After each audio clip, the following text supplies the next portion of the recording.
हम लोगों ने public issue management basically start किया था। पब्लिक इशू मैनेजमेंट पे मैंने आपको कहा कि ये जो हमारा कंप्लीट यूनिट है, इस कंप्लीट यूनिट में हम पढ़ने वाले क्या हैं? तो इस कंप्लीट यूनिट में हम पढ़ने वाले ये हैं कि कोई भी कंपनी है, उस कंपनी को पैसे की रिक्वायरमेंट है, कंपनी को अपने प्रोजेक्ट स्टार्ट करने हैं, उन्हें पैसे सिर्फ और सिर्फ उन्हीं लोगों से मिलेंगे जिनके पास जो है वो आइडल मनी है, वो उनको पैसे देंगे। लेकिन ऐसा ना हो कि कंपनी उन लोगों से पैसे ली और लेने के बाद अच्छे तरीके से जो है वो बिजनेस को नहीं चला रही है, और अगर नहीं चलाएगी तो जिन लोगों ने पैसे दिए हैं, मुझे बताइए क्या उन्हें रिटर्न मिल पाएगा? अगर उन्हें रिटर्न नहीं मिलेगा तो ऐसे केस में हमारे इकोनॉमी का तो बैंड बजना ही है। तो इसलिए यहां पे एक बॉडी आई जिसका नाम पड़ा सेबी, और securities and exchange board of India ने कहा कि अगर कोई भी कंपनी कहीं पे भी जो है वो लोगों को इन्वेस्ट करने के लिए कहती है, अपना इंस्ट्रूमेंट इशू करती है और लोगों को कहती है कि हमारे कंपनी में आप पैसे लगाएं, तो ऐसे केस में हम बताएंगे, यानी कि सेबी बताएगी कि कौन सी कंपनी इस लायक है कि वो लोगों को इनवाइट कर सके और बोले कि आइए और हमारे कंपनी में क्या कीजिए, इन्वेस्ट कीजिए। सेबी सिर्फ और सिर्फ पिक्चर में तब आता है जब आप पब्लिक के बीच में जाकर के क्या कर रहे हैं, फंड रेज कर रहे हैं। अगर फंड रेज आप पब्लिक के बीच में जाकर के नहीं कर रहे हैं तो सेबी कहता है आपस में मरो कटो, मुझे कोई लेना देना नहीं है, क्योंकि पब्लिक के पैसे नहीं है। ये बेसिकली जो है वो डायरेक्टर्स ने आपस में किया है या अपने रिलेटिव से जाकर के फंड रेज किया है। तो चूंकि बहुत सारी बात बतानी थी सेबी को, बहुत सारे इंस्ट्रक्शंस देने थे, बहुत सारे गाइडलाइन देने थे, किनके लिए? उस कंपनी के लिए जो पब्लिक में जाकर के क्या कर रही है, फंड रेज कर रही है, अलग अलग तरह के इंस्ट्रूमेंट ला रही है, उसी को पब्लिक इशू कह देते। तो अगर पब्लिक में जाकर के कोई भी तरह का जो है वो इशू ला रही है तो उन्होंने उनके लिए एलिजिबिलिटी रखा, उनके लिए उन्होंने जो है वो ऑफर डॉक्यूमेंट में क्या क्या मेंशन किए जाएंगे ये सब जो है वो लिखा, कितने दिन के भीतर देंगे ये लिखा, अगर इशू सक्सेसफुल नहीं रहेगा तो उनके पैसे कितने दिन में वापस करने रहेंगे, और अगर सक्सेसफुल रहा तो किस बेसिस पे उनके बीच में अलॉटमेंट करेंगे। अगर एक बार नहीं दूसरी बार अगर कंपनी क्या लाती है, इशू लेकर के आती है, उस समय बेसिकली जो है वो किस तरह से इशू किया जाएगा, मुफ्त में शेयर देना है तो किस तरीके से जो है वो हम देंगे। ऐसे तमाम तरह के चीजों को लेकर के इन्होंने क्या किया, ऐसे तमाम तरह के चीजों को लेकर के इन्होंने जो है वो गाइडलाइन दिए और उन चीजों के लिए इन्होंने रूल बनाया। लेकिन जब ये बनाया तो क्या करना पड़ेगा, उन चीजों को किसी न किसी जो है वो चीजों में पैक करना पड़ेगा। तो उसे जो पैक किया उस पैकेज का नाम क्या है, सेबी आईसीडीआर रेगुलेशन, जहां पे इन सारे चीजों को इन्होंने क्या किया है, बताया है। तो हमने जो है जो पढ़ना शुरू किया सेबी आईसीडीआर रेगुलेशन, वो इन सारे चीजों का हमें जवाब देगा कि क्या है एलिजिबिलिटी क्राइटेरिया, कब किस तरह का हम इशू लेकर के आएंगे। लेकिन इससे भी पहले जो गाइडलाइन था उसका नाम था सेबी डीआईपी गाइडलाइन। कुछ कमी था, इसे 2009 में क्या कर दिया गया था, 2009 में रिपील कर दिया गया, विड्रॉ कर दिया गया और आईसीडीआर रेगुलेशन आया। फर्दर वो अमेंड हो करके जो है वो क्या बन गया 2018, और उसके बाद से लगातार अमेंडमेंट चल रहा है। लेकिन बेस ईयर उसका अभी भी क्या रहेगा, सेबी आईसीडीआर रेगुलेशन 2018। और यहां हमने सबसे पहले पढ़ा था कि किन किन कंडीशन में जो है वो सेबी आईसीडीआर रेगुलेशन आपका क्या होगा, एप्लीकेबल, यानी किस किस तरह का अगर हम इशू लेकर के आएंगे तो ये क्या होगा, एप्लीकेबल। और इनमें से अभी कोई भी इशू नहीं पढ़ा है, पढ़ेंगे बहुत डिटेल में, ये पढ़ेंगे, राइट इशू पढ़ेंगे, सारे तरह के इशू के बारे में पढ़ेंगे। फिर हमने यहां देखा था कि अगर कोई कंपनी चाहती है कि पब्लिक के बीच में आकर के वो फंड रेज करे तो सबसे पहला चीज जो उसे देखना होगा अपना क्या देख ले, ऑथराइज कैपिटल, यानी अपने कैपिटल स्ट्रक्चर में ऑथराइज कैपिटल को देख ले। ये वो लिमिट है जिस लिमिट से ज्यादा किसी भी शर्त पे किसी भी कीमत पे वो क्या नहीं कर सकते हैं, शेयर इशू नहीं कर सकते। इससे ज्यादा का शेयर वो इशू कर ही नहीं सकते। यहां पे हमने जो है authorise capital, issued capital, called capital, subscribed capital, फिर paid up capital, uncalled capital, reserve capital, इन सब के बारे में पढ़ा था। और फिर हमने जो एक वर्ड जो हम बार बार बोलते हैं पब्लिक ऑफर, पब्लिक ऑफर, इस पब्लिक ऑफर का मतलब देखा था। और हमने देखा था कि किस तरीके से जब रैनबैक्सी का जो है वो पब्लिक इशू आया तो सेबी ने जिस चीज को पब्लिक ऑफर कहा था उसमें जो है वो क्या किया, इन्होंने चेंज किया। और ये चेंज जो है वो कब आया, 13 दिसंबर 2000 को, जहां पे इन्होंने कहा कि अगर 50 या उससे ज्यादा लोगों के बीच में जब भी शेयर दिए जाएंगे किसी भी तरीके से तो वो क्या कहलाएगा, लेकिन मैंने आपको एक बात यह भी कहा था कि याद रखिए कि ये खाने की चीज हो गई, यानी ये पब्लिक ऑफर जरूर हो गया, लेकिन सेबी ये वाला पब्लिक ऑफर आपको करने देगी या नहीं देगी ये आगे हमें पता चलेगा। मतलब ईटेबल सब्सटेंस के दायरे में पत्थर नहीं आएगा, मिट्टी नहीं आएगा। ये मत कहिएगा सर बचपन में हम बहुत खाते थे, लेकिन मिट्टी पत्थर ये सब ईटेबल सब्सटेंस है, चेयर वायर नहीं। लेकिन अगर मैं बोलूं करेला ईटेबल सब्सटेंस तो है, परवल भी ईटेबल सब्सटेंस है, पनीर भी है, बाकी चीजें भी है, खीर भी है, मिठाई भी है और केक भी है, सब ईटेबल सब्सटेंस है। लेकिन इसमें से आप खाएंगे कौन सा, ये अगला स्टेप हो गया। ठीक वैसे ही सेबी ने कहा कि ये जो डेफिनेशन है वो किस चीज का है, पब्लिक ऑफर का। लेकिन इसमें से कौन सा वाला ऑफर करने का मैं आपको परमिशन दूंगा, इसके लिए आगे भी आपको क्या करना पड़ेगा, पढ़ना पड़ेगा। मतलब हो सकता है किसी सिचुएशन में बोल दे कि यस ये वाला पब्लिक ऑफर आप कर सकते हैं, और कभी बोले कि ये वाला पब्लिक ऑफर आप नहीं कर सकते। खाने की चीज, करेला भी खाने की चीज है, बिल्कुल आप घर में है नॉर्मल जो है वो डे टू डे लाइफ में आज करेला खाया कल कुछ और खाया, लेकिन यही चीज जो है किसी गेस्ट को बुलाए हुए हैं तो उसमें जरूर दीजिए करेला। नहीं, पार्टी वगैरह में ऐसा चीज, हाँ आज के समय में कुछ और बड़ा बड़ा पार्टी हो रहा है, क्योंकि आजकल तो अलग तरह का पार्टी भी होता है, उसमें तो लिटरली घास फूस रखा हुआ होता है, पत्ते वगैरह रखे हुए रहते हैं। मैं एक बार पूछ भी दिया कि सिर्फ इंसानों के लिए है या जो पेट्स आएंगे उनके लिए ये इंतजाम है, तो पेट्स का मतलब वो भी डॉगी नहीं। उन्होंने कहा कि मैं सोचा कि आज के समय में लोग क्या बोलते उसे, पिग क्या बोलते, छोटे पेट को पिग्गी या गिनी पिग्स, छोटे छोटे जो ये होते हैं, वो भी कॉन्सेप्ट है हमारे मोहल्ले में। दो चार लोगों ने जो तब से मेरी बिटिया ने उधम मचाया हुआ है, मैंने बोला बेटा कुछ हो जाए, इंसान के अलावा मैं कुछ और नहीं पाल सकता। सवालिच पैदा नहीं होता है, सिर्फ और सिर्फ इंसान और कुछ नहीं। और उसने जो वो कुछ नहीं, उसका कहने के लिए गिनी पिग, हम लोग उसे पहाड़ी चूहा कहते थे, मतलब छोटे में जो देखते थे हर दुकानदार वगैरह के पास, वो व्हाइट व्हाइट कलर का थोड़ा थोड़ा खरगोश जैसा दिखेगा, उसे पाले हुए हैं लोग, और खुद पाल लेते हैं और दूसरे के बच्चों को बुला के दिखला भी देते हैं, खुद भी खराब हो रहे हैं और ये भी। और उसमें भी कुछ डॉगी छोटा रहेगा और कुछ इत्तू सा डॉगी। अब आप पता कीजिए, उसी से पूछिए डॉगी हो ना, क्योंकि कोई प्रॉपर्टी डॉग का नहीं, भौंक तो सकता नहीं है, इतना ही मुंह खुल रहा है, काट सकता नहीं है, खुद से जो है ना खाना ना खुद से कुछ, और उसको ले लेकर के बस घुमा रहे हैं। और कभी कभी तो आपको देखना पड़ेगा कि कहीं किसी टायर के नीचे तो नहीं चला, इतना छोटा सा, और चलेगा तो ऐसे ऐसे ऐसे करता रहे, लगेगा कि लोमड़ी है या क्या है, और उसमें छोटा ऐसे ऐसे तो पेट। तो मुझे लगा कि शायद जहां पे इनवाइट आपको किया गया वहां पे ये भी बोला गया कि आप अपने गाय बकरी जो भी चीज हो उसको जो लेकर के आए उसके लिए ये है, जी नहीं। और सैलेड बोलते हैं उसे, और उसमें तो कुछ कुछ और भी नाम है, और उसमें जो आपको लगेंगे वहां पे कि जो सबसे बड़े वीआईपी वो उधर जाएंगे, आई लाइक दिस ओनली, उसमें से भी दिस ओनली है कोई, उसमें पहले दीज है, उस दीज में से उसे एक क्या चाहिए, दिस, और हम उस दीज को ना छुएं। अगर वही खाना रहता आराम से सोम बाजार जाते, नहीं लगता है मंडी वगैरह, सुपर मार्केट सोम बाजार सब लगता है, और उसमें कुछ नहीं करना है, खरीदना नहीं है। ये ऊपर वाला तो ऐसे ही वो फेंके हुए रहते हैं कि ताकि नीचे जो है वो फ्रेश दिखता रहे, तो वहीं से उठाएंगे और वहीं से, बिल्कुल लिटरली ऐसे ही किया, बस ऐसे किया हुआ है।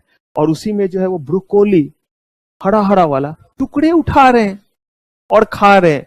मैंने तो सोचा बता दूं कि अभी अभी यूएसए में एक ऑपरेशन हुआ जिसमें जो है एक जो है वो लेडी के दिमाग से जिंदा जो है वो मिला है, और वो बताया गया कि उन्हीं कारणों से जो कच्चा खाते हैं उन लोगों के लिए। एनीवे, तो अब यहां पे खाने की चीज, हाँ नहीं देखा है न्यूज वगैरह, इतना बड़ा सा रेड कलर का, और वो जो है वो सांप के ऊपर पाए जाने वाला जो है वो परजीवी है, मतलब ज्यादातर वो स्नेक के ऊपर होते हैं। अंदाजा लगाया जा रहा है कि स्नेक जो है वो कहीं उस बगान वगैरह से गुजरा होगा, तो वो खाने वाले चीज बंद गोभी वगैरह में जो है वो पहुंच गया होगा और उसके जरिए ऐसा हो गया। एनीवे जो भी हो, तो खाने की बहुत सारी चीज, लेकिन क्या आप वो खाएंगे जरूरी है?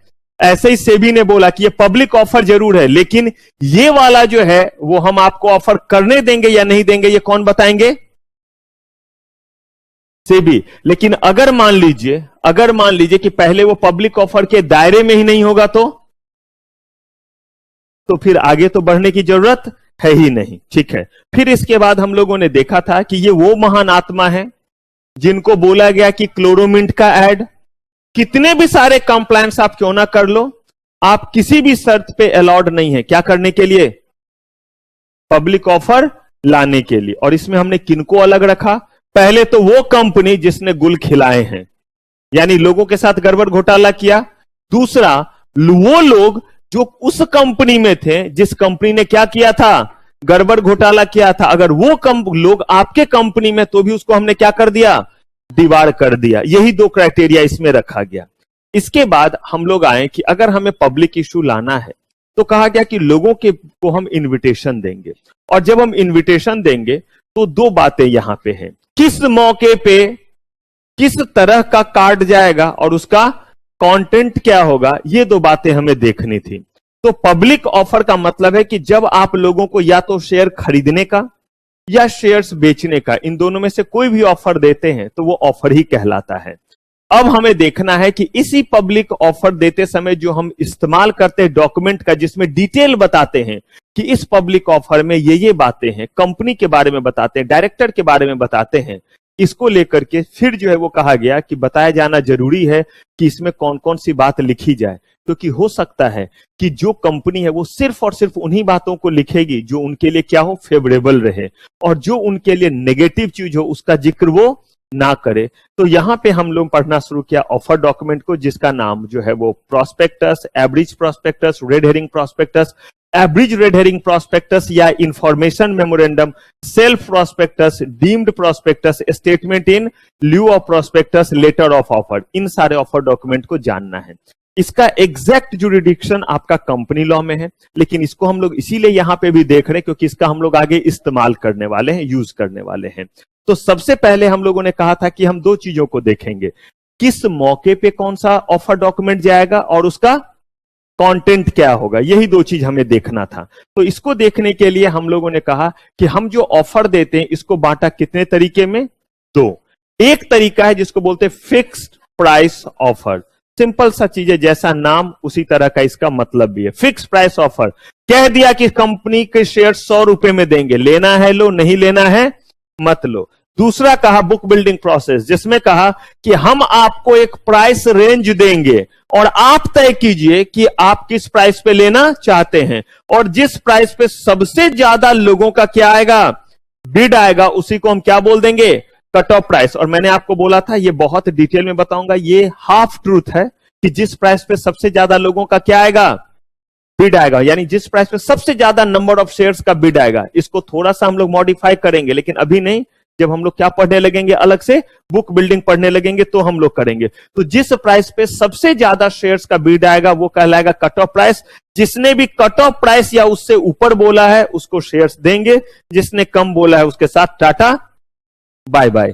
कट ऑफ प्राइस से जिसने ज्यादा बोला था उसको भी देंगे कट ऑफ प्राइस पे ही, लेकिन क्या करेंगे, जितने पैसे एक्स्ट्रा उसने दिए वो पैसे हम उसे क्या कर देंगे, वापस कर देंगे। चलिए, फिर हमने जो है वो पढ़ना शुरू किया कि अगर हमारा फिक्स प्राइस इशू है तो उस केस में जिस ऑफर डॉक्यूमेंट का इस्तेमाल करते हैं उसका नाम क्या है, प्रोस्पेक्टस। और हमने देखा था कि प्रोस्पेक्टस में किन किन बातों को लिखेंगे।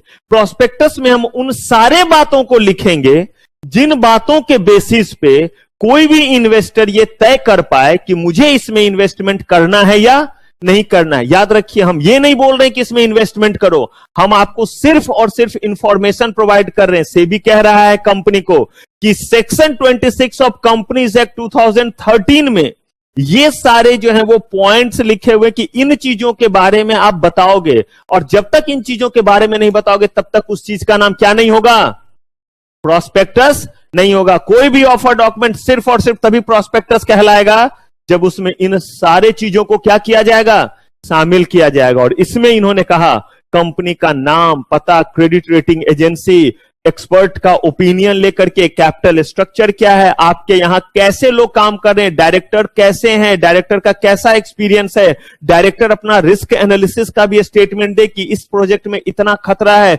फाइनेंशियल्स के बारे में पूरे 5 साल का कंप्लीट फाइनेंशियल्स का डिटेल दीजिए कि क्या आपका अप्रोच रहा है, कितना कमाया है, आने वाले दिनों में कौन कौन सा प्रोजेक्ट लॉन्च करने वाले हैं, कहां ये प्रोजेक्ट आप बनाने वाले हैं।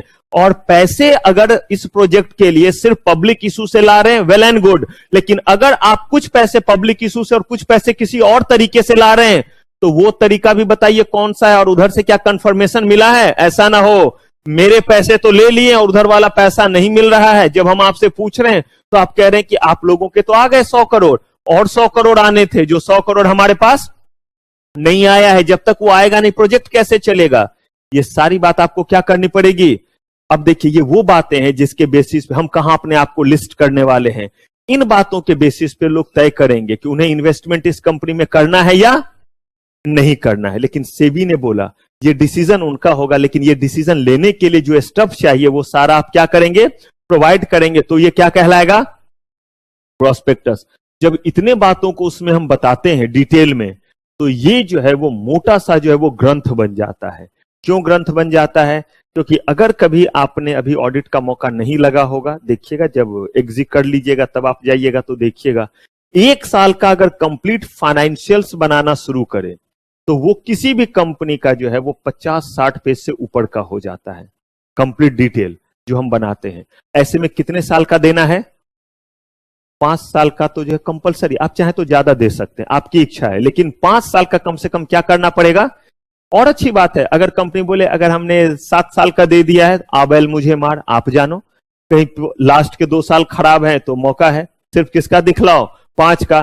कंपनी कहती हमें क्या डरना, हमारा तो फाइनेंशियल्स क्या है बहुत शानदार है, दीजिए आप, और मोटा ग्रंथ बनेगा। सेबी ने बोला कम से कम कितने साल का होना चाहिए, और ये बात सेक्शन 26 ऑफ किसने बोला, कंपनी एक्ट ने भी बोला इस चीज को।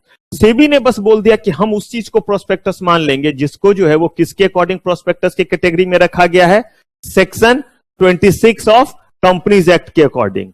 अब यहां से हमें आगे बढ़ना है, यहां तक का सफर हमने पिछले एपिसोड में तय कर लिया था। जल्दी बताइए यहां तक में कोई गिला शिकवा दुख दर्द खोया पाया, हाँ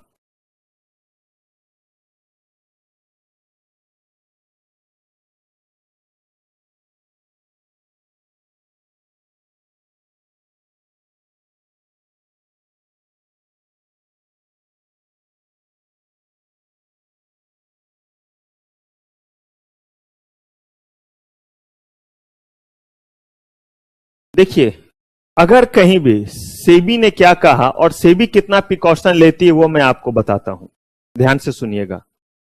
आपने देखा होगा कि पापा, बार बार मैं सिर्फ पेरेंट्स से इसे कनेक्ट कर रहा हूं, कि अगर मान लीजिए आपका कोई फ्रेंड है चिमनी फैक्ट्री, या आपका फ्रेंड गंगाजल का सेवन करता है, गंगाजल समझ रहे, या मोहल्ले में राउंड एंड राउंड, और मोहल्ले में क्यों राउंड एंड राउंड करता होगा समझ रहे हैं, आपकी कोई भाभी जी है वहां, इसीलिए आपका फ्रेंड वहां पे क्या कर रहा है, और भाई ने आपके लिए एक नहीं 2-2 रखा हुआ है, और इसीलिए जो है वो वहां क्या कर रहा है मोहल्ले में राउंड एंड राउंड। आप बड़े दूध के धुले हैं, लेकिन अब जो है वो दूसरा जो है वो क्या है, ऐसा काम कर रहा है। अगर पापा ने आपको देख लिया, मान लीजिए बहुत शरीफ है विराट, लेकिन जो है वो पता चला कि ऐसे ही एग्जाम्पल है कि विराट जो है वो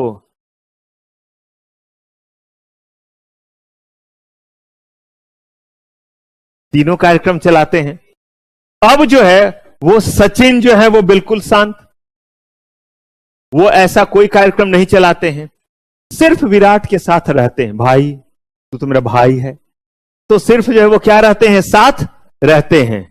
अगर पापा ने जो है वो सचिन को देख लिया विराट के साथ, और विराट जो है वो किसी जो है वो चौराहे पे दुकान में जो है वो धुएं का छल्ला बना के दिखला रहे कि देख छल्ला, देख उसमें आंखें दिख रही है, अब देख उसका कान बनेगा, और ऐसे एक दिन खुद धुआं बन जाएंगे, तो वो जो है वो धुआं दिखला रहे। सचिन चिमनी फैक्ट्री है, नो, पापा ने देखा जो इनका फैक्ट्री बनाएंगे सिर्फ इसलिए कि जिनके साथ आप थे वो खुद चिमनी फैक्ट्री है, तो इसलिए अब मुझे बताइए, डांटेंगे नहीं डांटेंगे? बोलेंगे कि नहीं बोलेंगे कि उसके साथ नहीं रहना है? बस मैंने आपको बोला कि थोड़ा कॉरिलेट कीजिए इस चीज को, कि सेबी पेरेंट्स की तरह है और इन्वेस्टर का ऐसे ही ध्यान रखती है। वो कह रहे हैं कि अगर ये उस कंपनी में उस समय थे जिस समय क्या हुआ था, फ्रॉड हुआ था, माना कि ये क्या है, दूध के धुले हुए हैं, बिल्कुल शरीफ हैं, इन्होंने कोई फ्रॉड नहीं किया होगा, लेकिन दो कारण से नहीं। पहला, कहते हैं कि सोना संगत साधु की जैसे वास सुभाष, जो कुछ गंधी दे नहीं तो भी वास सुभाष।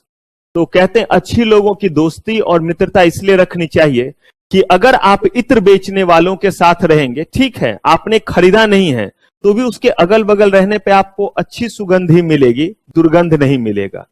तो वैसे ही कहा गया कि ये उन्हीं लोगों के बीच में से आया है जिन लोगों ने क्या किया है, घोटाला किया है, तो कहीं ना कहीं वो उनसे इन्फ्लुएंस होगा, पहली बात। दूसरा, जिस समय ये सांस्कृतिक कार्यक्रम हो रहा था वो उस समय था वहां, अगर वो इस चीज को नहीं रोक पाया तो इसका मतलब वो कैपेबल नहीं है, और अगर कैपेबल नहीं है तो ऐसा बंदा अगर इस कंपनी में है तो यहां भी कुछ होगा तो नहीं रोक पाएगा, और या अगर उनसे इन्फ्लुएंस है तो यहां भी वैसा नहीं किया क्योंकि वहां मौका नहीं मिला, शायद यहां पे कर ले।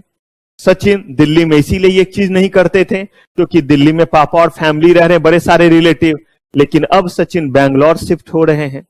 तो ये वो सचिन जो दिल्ली में जो है वो बिल्कुल ठीक थे, लेकिन संगत थी इनकी, देखा था धुआं इन्होंने गंगा जल देखा था, और देखा था कि कैसे लोग राउंड एंड राउंड कर रहे हैं। बैंगलोर गए, इंडिपेंडेंट चार्ज लिया, खुद से जो है वो धुआं का छल्ला बना रहे हैं, खुद से गंगाजल का सेवन कर रहे हैं, और बैंगलोर में जो है वो इन्होंने अपने दोस्तों के लिए भाभियां ढूंढ ली है। क्यों? क्योंकि दिल्ली में डर था, सारे लोग रहते हैं, और सारे कौन रहते हैं? ऐसे ही उन्होंने कहा कि प्रमोटर वहां नहीं कर पाए, यहां आकर के शायद क्या करे, वो ऐसा घोटाला कर ले। तो दोनों में से किसी भी कारण से मुझे बताइए वो कैपेबल हुआ? अगर उस वहां नहीं रोक पाया तो यहां भी नहीं रोक पाएगा। भाई वो भी तो प्रमोटर है, वो भी तो डायरेक्टर है, और क्या ऐसा है कि बाकी आपको विसिल भी बजाना नहीं आता? विसिल का मतलब ये वाला सीटी नहीं, विसिल ब्लोअर पॉलिसी होता है, उसके तहत आप नहीं रोक सकते थे तो कम से कम क्या कीजिए। कहा गया कि अगर आप कहीं देख रहे हैं कि किसी को कोई मार रहा है, ये कर रहा है, 10 लोग हैं, नहीं आप कुछ कर सकते हैं, फोन करके कम से कम पुलिस को बता दे, ये आपकी मोरल क्या बनती है, रिस्पॉन्सिबिलिटी बनती है। तो यही चीज कह रहे हैं कि अगर ऐसा भी नहीं किया, इसका मतलब वो इस लायक नहीं है कि क्या करें हम उसे, कि उसे हम इस कंपनी में शामिल करें, और इस कंपनी को हम क्या करने दें, पब्लिक इशू। अगर आ गया इस कंपनी में तो आए, कम से कम इस कंपनी को क्या नहीं करने देंगे, पब्लिक इशू, क्योंकि ये लोगों के पैसे को बचा नहीं पाएगा। क्लियर है? चलिए, आपका सारा कुछ क्लियर है, बढ़े आगे। अब यहां पे हम लोग बात कर रहे थे कि इतना कहानी लिखने पे ये मोटा क्या बन जाएगा, ग्रंथ। और ये मोटा ग्रंथ मैं आपको दिखला रहा हूं, ये देखिए जरा, ये ग्रंथ कैसे कैसे और कितना बड़ा बड़ा ग्रंथ बन रहा है। ये है कोल इंडिया लिमिटेड का, थोड़ा ही अंतर होता है रेड हेरी और प्रोस्पेक्टस में, अभी थोड़ी देर बाद दोनों चीज क्लियर हो जाएगा। आपको यही देखना है तो यही देख लीजिए, ज्यादातर रेड हेरिंग दिखेगा, अभी आपको प्रोस्पेक्टस भी दिखेगा। अब कम से कम आप पीडीएफ के पेज यहां तो देख सकते हैं कि ये कितने पेज का है, और यहां पे अगर देखिएगा तो कितने पेज दिख रहे हैं, और देखना है तो रीड एंड टेलर का भी देख लीजिए। मतलब मैं सिर्फ इतना दिखलाना चाह रहा हूं कि 200, 250, 500 पेजेज हो सकते हैं या नहीं हो सकते हैं? नहीं हो सकते तो मैं घर से थोड़ा ना ये बना के लाया, इसका मतलब ये क्या हो सकता है। अब मुझे बताइए, पब्लिक के बीच में जा रहे हैं कि आइए हमारे कंपनी का क्या लीजिए, शेयर्स लीजिए, या बच्चा जो है वो क्लास में पढ़ रहा है कि बुक जैसे आपको दिया है उससे भी मोटा मोटा बुक, डबल डबल बुक हो जाएगा, 500-500 पेज, और क्या बोलेंगे कि ये लीजिए और इसको रख देंगे वहां पे। कहा गया कि अगर इसको हमने रख दिया तो क्या होगा, पक्का लोग जो है वो कबाड़ी वाले को तब लेकर के आ जाएंगे कि तौलो और लेकर के जाओ। तो इसका सॉल्यूशन क्या उन्होंने सोचा, कहा कि बात तो इतनी बतानी पड़ेगी, कहा बताएंगे, ये हम छपवाएंगे और छपवा करके कुछ कॉपी रखेंगे, और साथ ही साथ सॉफ्ट कॉपी में तो हम इसको अपलोड कर देंगे वेबसाइट पे, कंपनी के वेबसाइट पे, स्टॉक एक्सचेंज के वेबसाइट पे, ताकि लोगों तक पहुंच जाए। लेकिन लोगों के बीच में जो हम फिजिकल मोड में पहुंचाएंगे वो थोड़े गिने चुने पेजेज होंगे, और वो गिने चुने पेजेज में क्या लिखेंगे, उसमें जो है वो लिख देंगे अच्छा चलता हूं दुआओं में याद रखना, धूम मचा दे धूम का, बिल्कुल ही नहीं। ये इन्हीं सारे बातों को लिखेंगे और एग्जैक्टली उसका जो कंटेंट होगा वो कंटेंट यही सब होगा, यही सब होगा। लेकिन किस फॉर्म में करेंगे? Short summary. अब आप कहिएगा शॉर्ट समरी का क्या मतलब है? 5 साल का जो कंप्लीट फाइनेंशियल्स दे रहे हैं, जो हमारा 1 साल का 50-50, 60-60 पेजेज में होगा, देखिए उसको कट शॉर्ट कैसे करेंगे, उसके बारे में लिखेंगे कि ईयर लिख दिया हमने 2000, 2001, नेट प्रॉफिट दिस या net loss this, asset liability this, हो गया, काम खत्म हो गया। Total inflow, total outflow. अब मुझे बताइए 60-70 पेज को 3 लाइन में कर दिया। आप कहेंगे सर अगर डिटेल जानना हो तो क्या डिटेल के लिए हमने चीजों को अवेलेबल नहीं रखा है? रखा हुआ है। और जो भी बंदा चाहे, प्रोसेस में भी आपको बताऊंगा, अगर आप चाहते हैं कि नहीं मैं हाथ में लेकर के अंडरलाइन कर करके पढ़ूंगा किस चीज को, तो आप कंपनी को जब ये रिक्वेस्ट देंगे तो कंपनी आपको भेज भी देगी। यकीन मानिए कोई रिक्वेस्ट नहीं आता है ऐसा। आप बोलिएगा सर अगर हम मंगाएंगे तो मैंने क्या बोला? अगर आप मंगाएंगे तो कंपनी आपको क्या करेगी? भेज देगी। लेकिन लोग क्यों नहीं मंगाते हैं? क्योंकि सही में बोले तो आज के समय बहुत कन्वीनियंट सा चीज हो गया है बुक। हो सकता है आपका कहीं पे छूट जाए, पॉसिबल?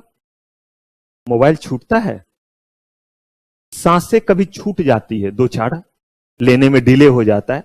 मोबाइल छूटता नहीं है, पेन छूट जाता है, कॉपी छूट जाता है, टिफिन छूट जाएगा, मोबाइल ना छूटेगा। तो सोचिए इसी में आपके सॉफ्ट कॉपी में रह गए या नहीं रह गए, बुक वगैरह और बाकी सारे चीज। तो वैसे ही जो इन्होंने बोला कि आपकी मर्जी, ऑनलाइन हमने दे रखा है, कहां पे? आपके पास नहीं भी तो कंपनी के वेबसाइट पे जाइए और क्या कर लीजिए। मैंने ये कहां से डाउनलोड किया होगा? घर में छापा होगा या कहीं से मैंने भी डाउनलोड किया होगा? सेबी अपने वेबसाइट पे डाल देती है, कंपनी अपने वेबसाइट पे डाल देती है, और स्टॉक एक्सचेंज क्या करते हैं, जहां ये अपने आप को लिस्ट करने वाले उनके भी पे डाल देते हैं। और वर्ड देखिए यहां पे जो लिखा हुआ है, मुझे बताइए जरा कि कहीं पे इसमें जो है वो प्रोस्पेक्टस लिखा हुआ है या वर्ड जो है वो ड्राफ्ट प्रोस्पेक्टस लिखा हुआ है? बताइए क्यों लिखा हुआ है? ये आप और अच्छे से कोरिलेट पढ़ पाएंगे जब कुछ ही समय के बाद हम लोग प्रोसेस में पहुंचेंगे कि जब ये बनाते हैं तो लोगों को मौका भी देते हैं कि बताइए कुछ और आप चाहते हैं इसमें एडिशन डिलीशन, इनको भी। और सेबी तो जो है चाहेगा तो सेबी एक बार बोलेगा ये वाला ऐड करो और ये वाला डिलीट करो, तो इनको क्या करना पड़ेगा? करना पड़ेगा। और पब्लिक भी अगर बोलेगी तो या तो करें, और अगर नहीं करेंगे तो जवाब देंगे कि क्यों हम आपके इतने शानदार सजेशन को पूरे तरीके से खारिज कर रहे हैं। ये उन्हें क्या करना पड़ता है?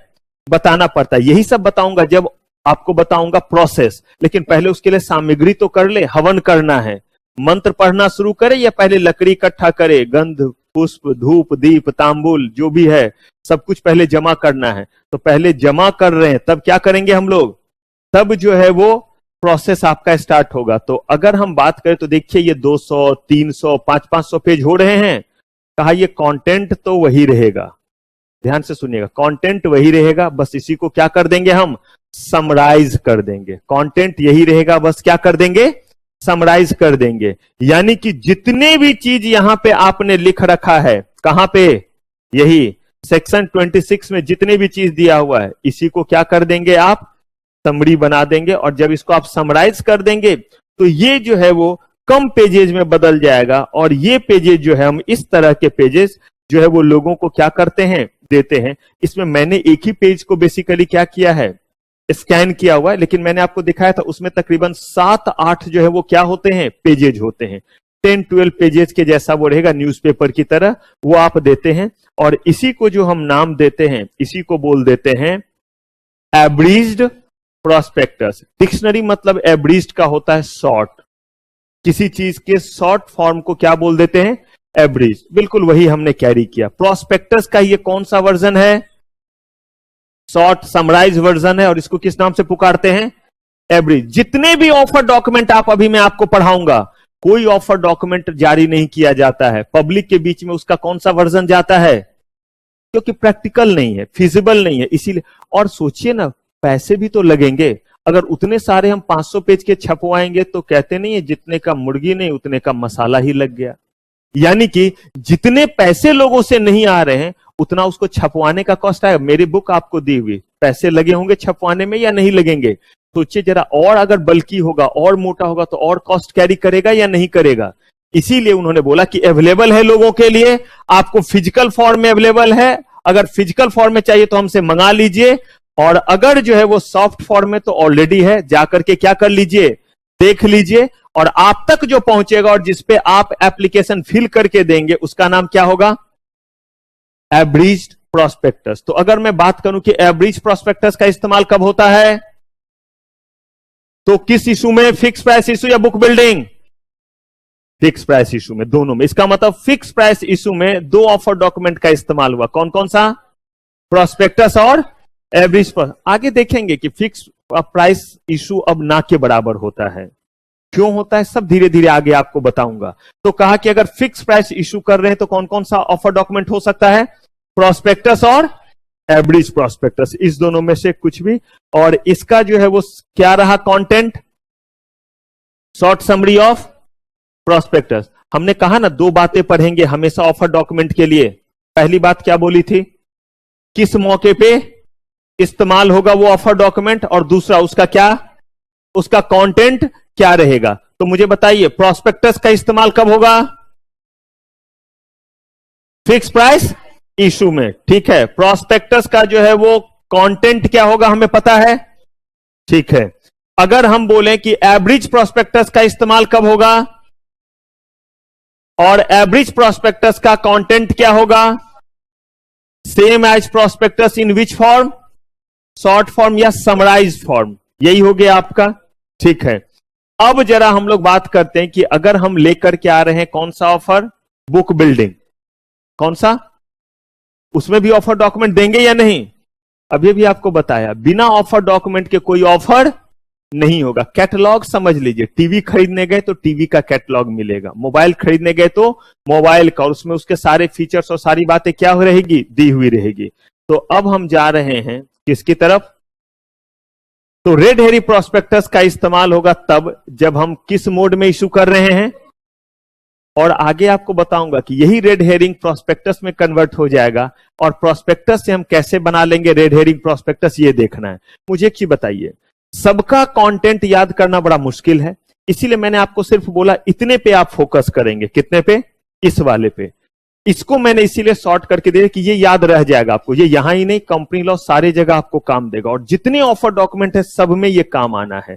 तो ये जो 12 पॉइंट्स हैं उसके मेन 12 पॉइंट्स को जरूर याद रखिएगा, जैसे general information, capital structure, term of issue, particular of issue, financial जो है वो डिक्लेरेशन, कंपनी के बारे में बताना, मैनेजमेंट का perception, basis of issue price, कोई एक्सपर्ट ओपिनियन है तो, या कोई लेटेस्ट डेवलपमेंट, आउटस्टैंडिंग लिटिगेशन, ये सारी बात हमें क्या रखना है, ये हमें ध्यान रख, क्योंकि अगर इतनी बातें आपको ध्यान है तो आप हर तरह का ऑफर डॉक्यूमेंट तैयार कर लेंगे। तो हमने कंटेंट तो देखा प्रोस्पेक्टस का, तो ऐसा करें कि ये हम मान लेते हैं कि ये हमें लर्न हो गया, इसको हम समझ चुके हैं, इसी से जरा हम बनाए रेड हेरिंग प्रोस्पेक्टस। आसान हो जाएगा या नहीं? कहा गया कि इसी से बनाते हैं, और सिर्फ उन चीजों को शामिल कीजिए, ऐड कीजिए जो प्रोस्पेक्टस में नहीं होता, और उन चीजों को निकाल बाहर कीजिए जो रेड हेरिंग प्रोस्पेक्टस में। तो जब ऑफर डॉक्यूमेंट से कुछ निकालना है तो ये इस बात पे डिपेंड करता है कि प्रोस्पेक्टस का इस्तेमाल हम कब करते हैं, फिक्स प्राइस इशू में, और रेड हेरिंग प्रोस्पेक्टस का। अब जरा आप याद कीजिए, रिकॉल कीजिए, बस इसी पर्पस से मैंने आपको अभी बुक बिल्डिंग थोड़ा सा बताया, अदरवाइज ये थोड़े देर बाद आना है इसको। हमने जो है वो पढ़ा कि बुक बिल्डिंग में क्या क्या चीज होता है, जरा रिकॉल कीजिए। प्राइस रेंज होता है या फिक्स प्राइस होता है? तो इसका मतलब जो चीज हमें खुद अभी नहीं पता है, प्राइस रेंज ही होता है, फिक्स प्राइस नहीं होता है।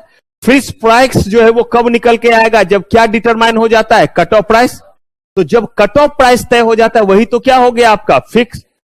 तो अभी तो ये तय कहां, यही ऑफर डॉक्यूमेंट जब लोगों के पास जाएगा, लोग इसको भर करके देंगे, तब ना हम निकालेंगे कि कट ऑफ प्राइस क्या निकला है। तो ऑफर डॉक्यूमेंट देते समय क्या हमें कट ऑफ प्राइस पता है?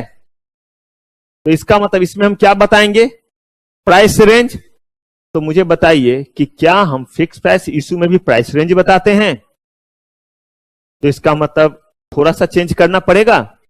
बाकी तो कंपनी ये वाला इशू करे या ये वाला करे, लोगों को जानकारी तो सारी की सारी देनी पड़ेगी या नहीं, या बुक बिल्डिंग प्रोसेस से करे तो ना बताए कि हमारा कितना होनहार है डायरेक्टर या हमारे फाइनेंशियल्स क्या है।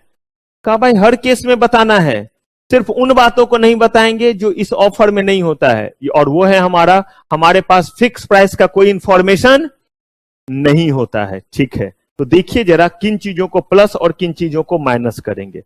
कहा कि रेड हेरिंग प्रोस्पेक्टस का पहला आंसर मिला कि किस समय इसका इस्तेमाल, क्योंकि हर ऑफर डॉक्यूमेंट में कौन सी दो बातें हमें देखनी है, पहला किस समय इस्तेमाल होगा और इसका कंटेंट क्या होगा, यही दो चीज हमें देखना है। तो first in case of book building process, पहला का तो जवाब मिल गया, दूसरा जवाब ढूंढते हैं कि इसका कंटेंट क्या होगा। तो कहा कुछ नहीं करो, इसका कंटेंट जो होगा, content of red herring prospectus, content of prospectus तैयार है, हाँ तैयार है, यही तो है कंटेंट ऑफ प्रोस्पेक्टस, नहीं है तैयार, ये लर्न हो गया हमें। अगर ये तैयार है तो इसमें से उन चीजों को ऐड करो जो बुक बिल्डिंग के प्रोसेस में होता है, और उन चीजों को माइनस करो जो बुक बिल्डिंग के प्रोसेस में नहीं होता है, बल्कि कहां होता था, जो आपका फिक्स प्राइस इशू में होता था, इसलिए प्रोस्पेक्टस में होता था। तो कहा कि एग्जैक्ट इशू प्राइस माइनस कर दें। माइनस करने का मतलब क्या करना हुआ कि इसे हम यहां से क्या करेंगे, निकाल देंगे, और इसे यहां से निकालने का मतलब क्या है, इसे यहां से निकालने का मतलब है कि इस बात का जिक्र हम कहां नहीं रखेंगे, रेड हेरिंग प्रोस्पेक्टस में नहीं रखेंगे। दूसरा एग्जैक्ट नंबर ऑफ व्हाट, आप मुझे बताइए एग्जैक्ट नंबर ऑफ सिक्योरिटीज क्यों नहीं पता चल रहा है, नहीं, क्योंकि हमें जो है वो एग्जैक्ट प्राइस नहीं पता है। जैसे देखिए मैं आपको बता रहा हूं, हमें जो पैसे चाहिए, एज्यूम करते हैं, आइए जरा यहां हम लोग पैसे ले लेते हैं कि हमें जो है वो चाहिए 1.2 CR, पॉसिबल, और हमने जो है वो प्राइस रेंज रखा है 100 to 120। तो आपने तो खुद देखा फिक्स प्राइस नहीं है हमारे पास, तो ये हटा दिया। अब कह रहे हैं कि एग्जैक्ट नंबर ऑफ सिक्योरिटीज पता चलेगा, यही अगर आपका जो फिक्स प्राइस इशू रहता तो पता चलता, क्यों नहीं चलता। 100 रुपए का शेयर रख रहे हैं तो 1.2 CR को किससे डिवाइड कर देंगे, काम हो जाएगा। अब यहां पे हमें क्या करना पड़ेगा, अगर आप देखिए कहीं 100 कट ऑफ प्राइस हो गया तो देखिए क्या होगा। अगर 100 कट ऑफ प्राइस हो गया तो बताइए कितने जो है वो सिक्योरिटीज होंगे। अगर 100 कट ऑफ डिटरमाइन हुआ तो कितना, 1.2 लाख, 12 लाख नहीं। अगर कट ऑफ प्राइस क्या हुआ आपका, सीधा सीधा रिलेशन तो होता है, और वो रिलेशन क्या हुआ आपका, यही ना होता है, CR का जो है वो 100 टाइम्स कम क्या होता है, लाख, लाख का 100 टाइम्स कम क्या होता है, 1000, यही तो चलता है। तो अब नहीं तो आप ऐसे करके कीजिए, कर लेते हैं, इकाई दहाई सैकड़ा हजार 10,000 लाख 10 लाख करोड़ हो गया। तो अब ये देखिए क्या ये हमारा 1 करोड़ 20 लाख हो गया। अब इसको डिवाइड कर दिया हमने 100 से, हुआ 12 लाख। इसका मतलब नंबर ऑफ शेयर्स कितने हो गए, 12 लाख हुआ, 1,20,000 यानी 1.2 लाख। तो 1.2 लाख यही हुआ 1,20,000। अगर ऐसा हुआ तो इस केस में आप देखिए जब कट ऑफ प्राइस क्या तय हुआ था 100, अगर कहीं कट ऑफ प्राइस आपका 120 हो गया, इस बीच में तो और भी कुछ हो सकता है, अगर ऐसा हो गया तो कितना होगा मुझे बताइए। तो total number of share fix हुआ, नो, तो इसका मतलब ये चीज इसमें से क्या कर देंगे, माइनस कर देंगे। कर दिया माइनस, ठीक है। कुछ ऐड भी करेंगे, हाँ, प्रोस्पेक्टस में फिक्स प्राइस इशू दिया रहता है, उसकी जरूरत नहीं हो तो माइनस कर दिया। एग्जैक्ट प्राइस दिया, एग्जैक्ट नंबर ऑफ सिक्योरिटी दिया रहता है, जो इस केस में नहीं होगा तो हटा दिया। लेकिन यहां पे टोटल क्या दिया रहता है, इशू साइज, तो वो ऐड कर दिया, और साथ ही साथ क्या दे दिया, प्राइस। तो ये दो चीज ऐड और दो चीज माइनस कर दिया, तो क्या बन गया। अगर आपसे एग्जाम में पूछ दे व्हाट इज द कंटेंट या mention the content of red herring prospectus, तो ये मत कीजिएगा कि कंटेंट ऑफ प्रोस्पेक्टस +2 - 2, मैथ नहीं बना रहे हैं। इसका मतलब है कि आपको आंसर यही लिखना है और बस आपको एग्जैक्ट प्राइस की जगह पे क्या लिख देना है, प्राइस रेंज यहां वर्ड हो जाएगा। बस ये चीज करना रहेगा। क्लियर है चीज? बाकी सब कुछ क्या रह जाएगा, एज इट इज रह जाएगा, कोई चेंज नहीं। अब मुझे बताइए, हाँ बेसिस ऑफ किस बेसिस पे आप प्राइस इतना रख रहे हैं? आपने जो शेयर का प्राइस रखा 500 रुपया, 10 रुपये फेस वैल्यू और 490 रुपया कह रहे हैं, क्या है आपका 490 रुपया आपका जो रहेगा वो प्रीमियम रहेगा। क्या सोच करके आप फ्री हैं ये प्राइस रखने के लिए, लेकिन बेसिस तो दीजिए। तो आप कहते हैं कि मैं इतना अच्छा कंपनी हूं कि मैं बहुत ज्यादा प्रॉफिट ला करके दूंगा, इसीलिए मैंने अपने चीजों का क्या रखा है, प्रीमियम रखा है। जैसे मैं आपको बताता हूं, आप देखते होंगे कि टी शर्ट वगैरह सेम फैब्रिक सेम सारा कुछ, अगर उस पर रिबॉक या नाइकी लग गया है तो उसका कीमत क्या हो जाता है, काफी बढ़ जाता है। लेकिन अगर वही चीज आपका जो है वो नॉर्मल रहे तो उसका प्राइस आधा आधा हो जाता है। तो वो कहता है मैं अपने ब्रांड का ले रहा हूं, इसीलिए मैं क्या चार्ज कर रहा हूं आपसे, प्रीमियम।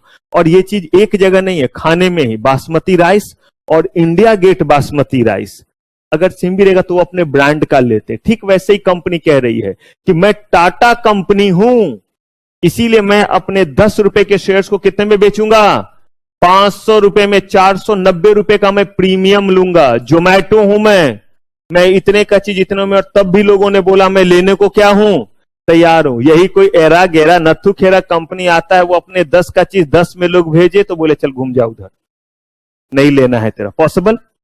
तो ये चीज ब्रांडिंग के कारण। अब यहां पे जो है वो आपने जो है वो देखा कि रेड हेरिंग प्रोस्पेक्टस में दो चीजें ऐड और दो चीजें क्या हुई है। तो मुझे बताइए ये दो चीजें प्लस और दो चीजों के माइनस होने से कितना अंतर आएगा उसके मोटाई में या उसके कंटेंट के स्ट्रेंथ में, कुछ नहीं। और वो नहीं आएगा तभी तो आप देखेंगे कि मुझे एक दिख गया था रेड हेरिंग, तो बहुत सारे आपको दिखेंगे। ये देखिए यही रेड हेरिंग प्रोस्पेक्टस है, इसमें क्या लगा हुआ है, वर्ड ड्राफ्ट, क्योंकि फिर इसीलिए जो है वो क्या होगा, ये आगे जो है वो इसमें अमेंडमेंट होगा, इसीलिए दिया हुआ है। इसके देखिए पेजेज, यहां पे रेड हेरिंग का भी, यहां पे देख लीजिए आपका, यहां पे भी आपका ड्राफ्ट रेड हेरिंग प्रोस्पेक्टस है। तो ये सारे का जो है आप देखिए कितना बल्कि है। ऐसे ही जो है वो अगर हम दूसरे कंपनी का प्रोस्पेक्टस देते हैं तो ये सब आपको क्या दिखेगा, उतना ही आपको बल्कि दिख रहा है। तो कहा गया कि जैसे प्रोस्पेक्टस का हमने सॉल्यूशन निकाला, और प्रोस्पेक्टस का क्या सॉल्यूशन निकाला कि अगर लोगों को चाहिए तो अवेलेबल है, और नहीं तो उनको बीच में जो हम फिजिकल देंगे भरने के लिए उसको क्या बोल दिया, एब्रिज्ड प्रोस्पेक्टस। वैसे ही कुछ नहीं, इसका नाम जो है वो होगा एब्रिज्ड रेड हेरिंग प्रोस्पेक्टस। तो वहां जिसको हम लोग कहते थे क्या, प्रोस्पेक्टस, उसी की जगह क्या देंगे हम, एब्रिज प्रोस्पेक्टस देते थे। यहां जिसको हम रेड हेरिंग प्रोस्पेक्टस कह रहे हैं वहां क्या देंगे, एब्रिज रेड हेरिंग प्रोस्पेक्टस। उसी का दूसरा नाम क्या है, इंफॉर्मेशन मेमोरेंडम। थोड़ा ध्यान रखिएगा, information memorandum word company law में एक और जगह यूज होता है, तो सेल्फ प्रोस्पेक्टस के साथ जब जाता है वहां पे भी, तो इसीलिए कंफ्यूज मत कीजिएगा। उसमें होता है कि अगर आपके 6 महीने से नहीं, 1 साल नहीं, बच्चे करते हैं आते हैं बात, तब देखेंगे। थोड़ा आप ही मुझे पढ़ा दीजिएगा, फिर कंपनी लॉ कर लेंगे बात जब हम लोग वहां पहुंचेंगे। तो वहां किसी और भी जगह ये सारा चीज अभी आप कहिए तो रियली मैं आपको कंपनी लॉ के दायरे से ही निकाल रहा हूं, लेकिन चूंकि इन सबका हम लोग बहुत वाइडली इस्तेमाल करेंगे, इसीलिए हम लोग इतना टाइम यहां पे लगा रहे, ताकि हमें वहां जाकर के ना सोचना पड़े कि सर ये बात थोड़ा समझ में नहीं आया, इसीलिए इतना डिस्कशन कर रहे हैं। तो अब आपने जो है वो एब्रिज प्रोस्पेक्टस जो है बनाया था, कहां से, प्रोस्पेक्टस को क्या करके, शॉर्ट समरी करके। और रेड हेरिंग प्रोस्पेक्टस कहां से बनाया, प्रोस्पेक्टस में दो चीजें ऐड किया, दो चीजों को क्या कर दिया, तो क्या निकल गया। अब रेड हेरिंग प्रोस्पेक्टस भी तो बल्कि है, तो जैसे प्रोस्पेक्टस का छोटा भाई एब्रिज प्रोस्पेक्टस, वैसे ही अब बनाते हैं छोटा भाई रेड हेरिंग प्रोस्पेक्टस का, जिसको हम एब्रिज रेड हेरिंग प्रोस्पेक्टस कहेंगे। तो कहा कि छोटे भाई को छोटे भाई से तैयार कर लो। प्रोस्पेक्टस से क्या बनाया, तो कहा चलो एब्रिज प्रोस्पेक्टस से क्या बना लो, एब्रिज रेड हेरिंग प्रोस्पेक्टस बना लो। कहा कैसे? कहा कि क्या किया प्रोस्पेक्टस से रेड हेरिंग प्रोस्पेक्टस बनाने में? दो चीजें ऐड की, दो चीजें, कहा वही करो, एवरेज प्रोस्पेक्टस लेकर के आओ और उसमें दो चीजें ऐड कर दो, जो चीजें क्या कर दो, क्या बन जाएगा? और या आप ऐसे कह दो कि जो रेड हेरिंग प्रोस्पेक्टस है उसको क्या कर देंगे, हम समराइज कर देंगे। तो यहां इन्होंने जो कहा कि कंटेंट ऑफ एवरेज प्रोस्पेक्टस में इन दोनों को हटाया और इन दोनों को डाला और क्या तैयार हो गया हमारा? एवरेज्ड रेड हेरिंग प्रोस्पेक्टस या इंफॉर्मेशन मेमोरेंडम। बार बार कह रहा हूं, बहुत ध्यान से सुनिएगा, ये इंफॉर्मेशन मेमोरेंडम का दो जगह इस्तेमाल होता है, तो कंफ्यूज मत कर जाइएगा। तो आप अपने दिमाग में याद रखिएगा, एवरेज रेड हेरिंग प्रोस्पेक्टस, इसी को किस नाम से भी लोग पुकारते हैं? Information, but it is other than which we are using in case of self prospectus. बताऊंगा आगे, कहीं और भी इसका इस्तेमाल होता है, कहीं और नाम से भी उसको पुकारते हैं, जैसे डेजिग्नेटेड स्टॉक एक्सचेंज, जिसका नेशन वाइड टर्मिनल हो, जिसके लिए डायनेमिक वर्ड भी यूज करते हैं। और अगर आपके एक से ज्यादा स्टॉक एक्सचेंज में आप अपने आप को लिस्ट कर रहे हैं, तो एक को आपको अपना क्या बनाना पड़ता है, उस केस में भी उसे डेजिग्नेटेड बोलते हैं। तो देखें, अलग अलग जगहों पे जो है वो हमने उसको यूज कर लिया। तो अब देखिए, अगर हमारा बुक बिल्डिंग है तो कौन कौन सा हमारे पास ऑफर डॉक्यूमेंट अवेलेबल है, और ये दो हमारे पास अवेलेबल है। और अगर हमारा बुक बिल्डिंग है, तो अगर हमारा जो है वो फिक्स प्राइस इशू है, तो और रियल में हम बुक बिल्डिंग में क्या देते हैं लोगों तक? एवरेज रेड हेरिंग प्रोस्पेक्टस देते हैं रियल में बुक बिल्डिंग। और रेड हेरिंग प्रोस्पेक्टस कहां रहता है? कंपनी के वेबसाइट पे, सेबी के वेबसाइट पे, स्टॉक एक्सचेंज के वेबसाइट पे अवेलेबल है सारा चीज। ठीक वैसे ही अगर फिक्स प्राइस इशू है तो लोगों के बीच में क्या जाएगा? Average prospectus. और वेबसाइट पे आपके सेबी के, स्टॉक एक्सचेंज के और कंपनी के वेबसाइट पे क्या अवेलेबल है? और अगर लोगों ने मांगा तो हम उनको पर्सनली भी वो चीज क्या कराएंगे? अवेलेबल कराएंगे। बहुत लोग होते हैं कहते हैं सॉफ्ट कॉपी में हमें दो, कोई बात नहीं है, आप उसे सॉफ्ट में दे दीजिए। क्यों? क्योंकि वो वहां जाकर के नहीं, कितने बार ऐसा होता है, जाके यूट्यूब पे देखो यार लिंक भेज देना, तो यही एक थोड़ा क्या हो गया, और आसान करना हो गया। तो इन दोनों सिचुएशन में तो हमने देख लिया, क्या इतने ही ऑफर डॉक्यूमेंट थे या और थे? तो इसका मतलब उन ऑफर डॉक्यूमेंट में भी क्या देखना पड़ेगा?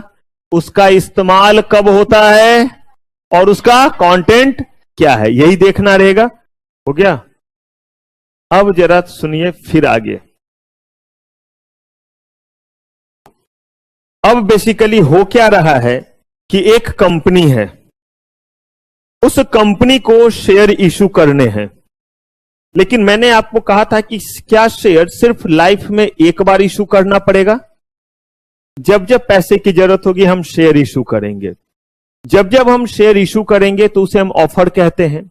वर्ड ध्यान से समझिएगा, थोड़ा सा जो है वो उससे कोशिश कीजिएगा उसी फ्लो में ले जाने का, तो रिकॉल करना आसान होगा। और कभी कभी जो आप लोग भटक जाते हैं रिकॉल करने में, वो इसीलिए कि आप थोड़े आराम के पोजीशन में आ जाते हैं बात को सुनते वक्त। इतने देर तक पूरे अटेंटिव और अलर्ट रह करके सुने, रिकॉल कर पाइएगा, वरना फिर जैसे मैं कभी पूछता हूं और गायब होता, उसके पीछे वही वजह है कि उतना आप अलर्ट नहीं थे, उतने लगे हुए नहीं थे जितना लगा हुआ होना चाहिए। तो यहां पे मैं कह रहा हूं कि जब जब पैसे की जरूरत है, अलग अलग तरह का ऑफर लेकर के आते हैं, और जब भी ये ऑफर लाएंगे तो कोई ना कोई ऑफर डॉक्यूमेंट देंगे, क्योंकि ऑफर बिना किसके नहीं दिया जा सकता है? ऑफर डॉक्यूमेंट के नहीं दिया जा सकता है। कह रहे ये जो ऑफर डॉक्यूमेंट है इसका नाम है सेल्फ प्रोस्पेक्टस। इसका मतलब सबसे पहले तो वो मौका देखना पड़ेगा कि वो कौन सा मौका है जिस मौके पे कौन सा ऑफर डॉक्यूमेंट दिया जाता है। इसका मतलब कोई ना कोई तरह का इशू तो होना है, और तब आएंगे इसके किस चीज पे? कंटेंट पे। तो पहले जरा देखते हैं कि वो मौका क्या होता है। कंपनी जब जब जो है वो शेयर इशू करेगी उतने बार ऑफर डॉक्यूमेंट देना पड़ता है, उतने बार ऑफर डॉक्यूमेंट बनेगा, अप्रूव होगा, लोगों का कमेंट, सेबी का कमेंट, बड़े सारे टाइम लग जाते हैं, और प्लस पैसे भी। ऑफर डॉक्यूमेंट छपवाएंगे तब लोगों को देंगे। अब अगर मान लीजिए कि कंपनी जो है वो बार बार और जल्दी जल्दी ऑफर ला रही है, अभी टाइम पे मत जाइएगा, ध्यान से बात को सुनिएगा, बार बार और जल्दी जल्दी ऑफर ला रही है। अगर ऐसा ला रहे हैं तो ऐसे केस में कहीं ना कहीं पैसे की रिक्वायरमेंट है, और अगर उन्हें पैसे की रिक्वायरमेंट है और वो और पैसा खर्च कर दे रहे हैं सिर्फ उसके प्रोसेस में ही, ऑफर डॉक्यूमेंट छपवाने में, कहा गया इससे अच्छा ये ना हो कि अगर आप कुछ खास दिन के भीतर, क्या बोला मैंने, कुछ, ये नहीं कि पूरे जिंदगी में, कुछ खास दिन के भीतर अगर आप इशू लाइएगा तो आपको दोबारा ऑफर डॉक्यूमेंट छपवाने की जरूरत। अब मुझे एक चीज बताइए, एकदम ध्यान से अलर्ट रह के, ऑफर डॉक्यूमेंट जो देते हैं उससे क्या करते हैं इन्वेस्टर? डिसाइड करते हैं कि उन्हें इन्वेस्टमेंट करना है या, और ये डिसाइड कैसे करते हैं? उसमें दिए हुए किस चीज के बेसिस पे? इंफॉर्मेशन के बेसिस पे। मैंने इसीलिए बोला कि ये खास टाइम के भीतर, क्योंकि अगर इंफॉर्मेशन आप मुझे दे रहे हैं कि आज से 10 साल पहले, 11 साल पहले, 12 साल पहले मेरे कंपनी का फाइनेंशियल क्या था, उस समय कौन कौन से केसेस चले थे, तो वो मेरे लिए रेलिवेंट नहीं है। मुझे अभी के हालात क्या करने पड़ेंगे? जानने पड़ेंगे। इसीलिए इन्होंने बोला कि ये नहीं कि दे दिया एक बार ऑफर डॉक्यूमेंट और बोला कि अक्खा लाइफ में जब जब क्या करना होगा, जब जब आपको जो है वो शेयर इशू करना होगा आप इशू कर दो और आपको कोई और ऑफर डॉक्यूमेंट नहीं देना पड़ेगा। बीच का रास्ता निकाला गया और इन्होंने कहा कि अगर आप 1 साल के भीतर, कितने दिनों के भीतर?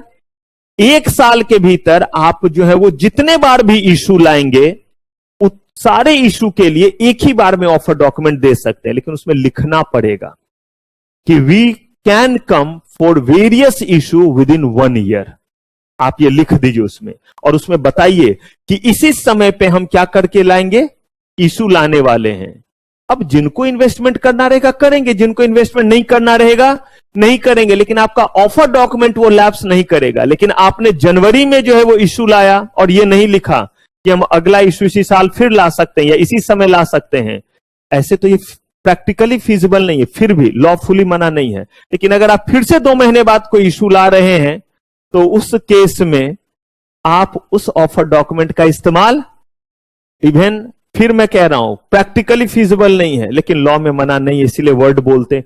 अगले दिन भी अगर नया इशू लेकर के आ रहे हैं तो भी आपको क्या करना पड़ेगा, दोबारा ऑफर देना पड़ेगा। तो 2 बातें, पहला 1 साल के भीतर ही लाइए, और ये बात जो है वो ऑफर डॉक्यूमेंट में बता दिया तो इसका नाम जो है वो पड़ गया सेल्फ प्रोस्पेक्टस। तो सेल्फ प्रोस्पेक्टस एक ऐसा ऑफर डॉक्यूमेंट है जिसका इस्तेमाल हम लोग तब करते हैं, सेल्फ अलमीरा में नहीं होते हैं 1, 2, 3 अलग अलग, बिल्कुल उसी से कॉन्सेप्ट लिया गया। एक ही साल में एक बार, दूसरी बार, तीसरी बार, चौथी बार आप क्या लेकर के आने वाले हैं, आप पब्लिक ऑफर लेकर के आने वाले हैं। तो उस केस में एक ही ऑफर डॉक्यूमेंट से आपका काम चलेगा। लेकिन थोड़ा इफ बट क्या आया वो सुनिए, क्यों एक ही साल बोला गया? क्योंकि हमने कहा कि ऑफर डॉक्यूमेंट वो चीज है जिसके बेसिस पे लोग तय करेंगे कि उन्हें पैसा लगाना है या, और 1 साल के बाद का अगर चीज रहेगा तो बहुत फाइनेंशियल्स बदल जाता है और बड़े सारे हालात कंपनी के क्या हो जाते हैं, चेंज हो जाते हैं। आप ये भी कह सकते हैं सर चेंज होने को तो 1 दिन में भी हो सकता है, लेकिन वो हमारे और आपके लाइफ में ज्यादा होता है, कंपनी के केस में थोड़ा कम होता है।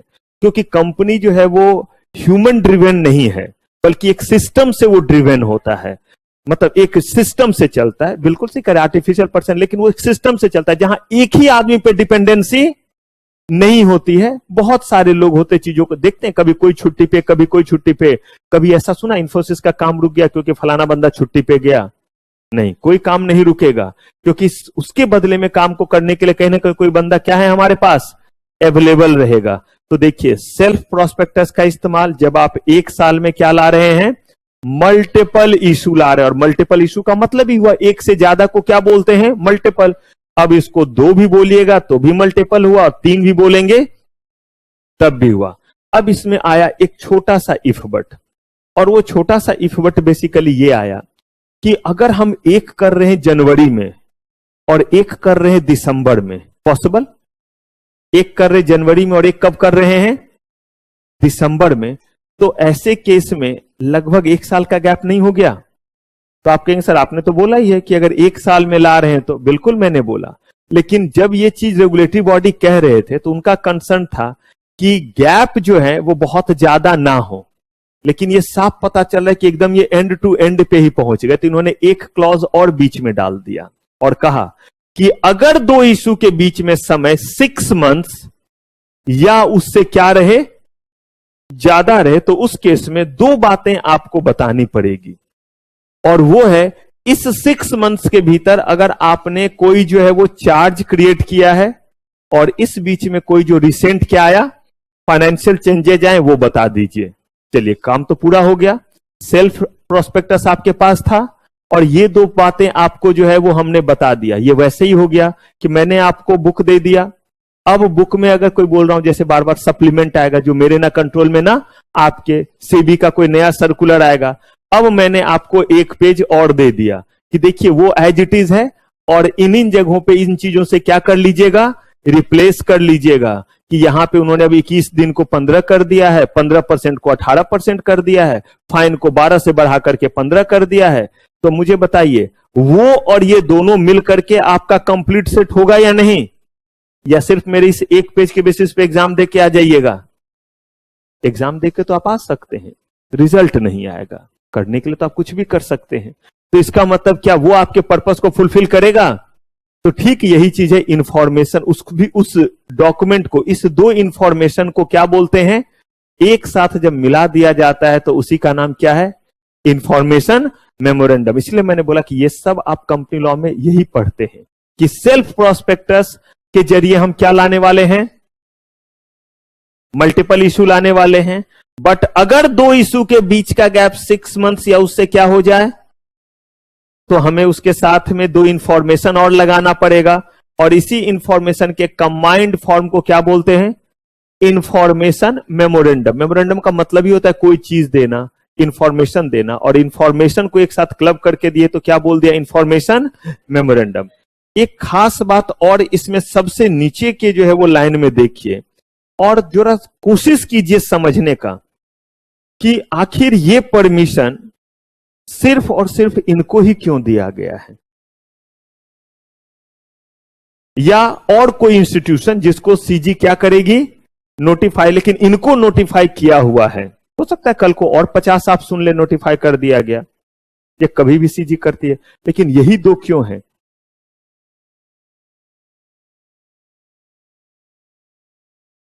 ठीक है, थोड़ा और इस पे जोर दिया जा सकता है किसी और तरीके से।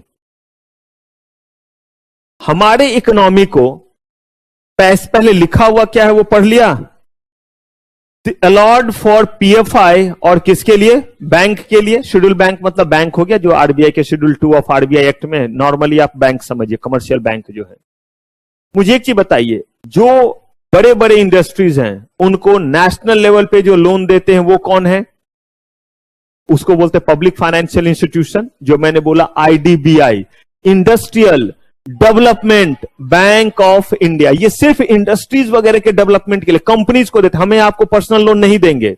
लेकिन आईडीबीआई बैंक में जाइएगा तो आपको personal loan, car loan, home loan, जो आपका एलिजिबिलिटी है वो आपको मिलेगा। ऐसे ही आपका एचडीएफसी जो है, फिर ऐसे ही आपका आईसीआईसीआई, ये सब पीएफआई हो गए, और यही एचडीएफसी बैंक हो गया, एचडीएफसी बैंक हो गया। तो कह रहे हैं कि पहला चीज, हमारे इकोनॉमी को चलने के लिए क्या चाहिए, पैसे, क्योंकि कंपनीज को पैसे चाहिए तभी तो कंपनी आगे बढ़ेगी, और कंपनी को आगे बढ़ने के लिए अगर पैसे चाहिए तो वो आ तो इन्हीं जगहों से रहा है, नहीं आ रहा है। अब इनके पास ही अगर पैसे नहीं होंगे तो बताइए ये हमारे इकोनॉमी में कैसे पैसे डालेंगे? तो इसका मतलब जल्दी जल्दी लोगों को ना लोन मिलेगा। अब देखिए बैंक के केस में वही बात है, बैंक भी हमें लोन देती है, छोटे छोटे इंडस्ट्रीज को तो बैंक ही लोन दे देती है, आप सोल प्रोप्राइटरशिप और बाकी है। तो कह रहे कि ये वो दो मेन लोग हैं जो हमारे इकोनॉमी में पैसे का क्या करते हैं, फ्लो करते हैं। और ये पैसे कब देंगे, जब इनके पास क्या आएगा, पैसे। मुझे बताइए, आप कहेंगे सर इनके पास पैसे लोगों के आते हैं, आपको इतना तो पता होगा आईसीआईसीआई बैंक एक लिस्टेड कंपनी है, Punjab national bank, state bank of India, सबके शेयर आप खरीद सकते हैं या नहीं खरीद सकते हैं? पूछिए विराट से, कभी भी खरीद लेंगे, क्लास के बाद भी पैसे निकालेंगे और फटाक से क्या कर लेंगे, खरीद लेंगे। ये तो खरे खरे ऐसे चुटकी बजा के हमें खरीद लें कि सर बहुत पैसे हैं हमारे पास। तो अब अगर आप खरीदना चाहें तो खरीद सकते हैं या नहीं खरीद सकते हैं? तो ये सारे लिस्टेड कंपनी, यानी कि लोगों के बीच में शेयर इशू किया तभी तो क्या बनी, लिस्टेड कंपनी बनी। इसीलिए इनको कहा गया कि ये जल्दी जल्दी जो है भी अगर फंड कहीं से लाएंगे तभी तो लोगों के बीच में भी क्या देंगे। बैंक के पास पैसे नहीं तो हमें और आपको बिजनेस करने के लिए बैंक कहां से पैसे लाएगी, ऑब्वियसली। तो क्लियर है ये बात। तो सेल्फ प्रोस्पेक्टस के बारे में पहला बात ये कहलाता है क्या, मल्टी पर्पस आपका जो है वो क्या कहलाता है, प्रोस्पेक्टस। और इसको जो है मल्टीपल टाइम हम क्या कर सकते हैं, यूज कर सकते हैं। लेकिन अगर हमारे दो इशू के बीच का गैप कितना होगा, दो इशू के बीच का गैप हमारा जो है वो 6 मंथ्स या उससे क्या होगा, ज्यादा होगा, तो उस केस में क्या करना होगा, उस केस में हमें 2 इंफॉर्मेशन एक्स्ट्रा देना पड़ेगा। और उसी 2 इंफॉर्मेशन को जो हम एक्स्ट्रा देते हैं उसको किस नाम से देते हैं, इंफॉर्मेशन मेमोरेंडम के नाम से देते हैं। और ये किनके लिए अलाउड है।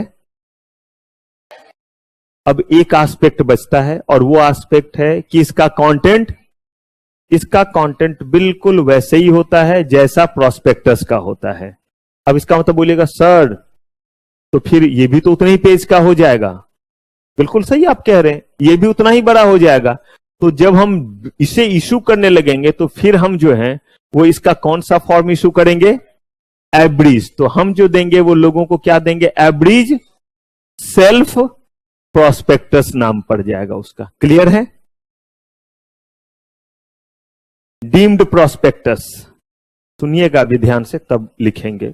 वर्ड क्या लगा हुआ है प्रोस्पेक्टस के आगे, डीम्ड का मतलब क्या होता है, जैसा, किसी के जैसा, लुक अलाइक कोई डीम्ड बोल देते हैं।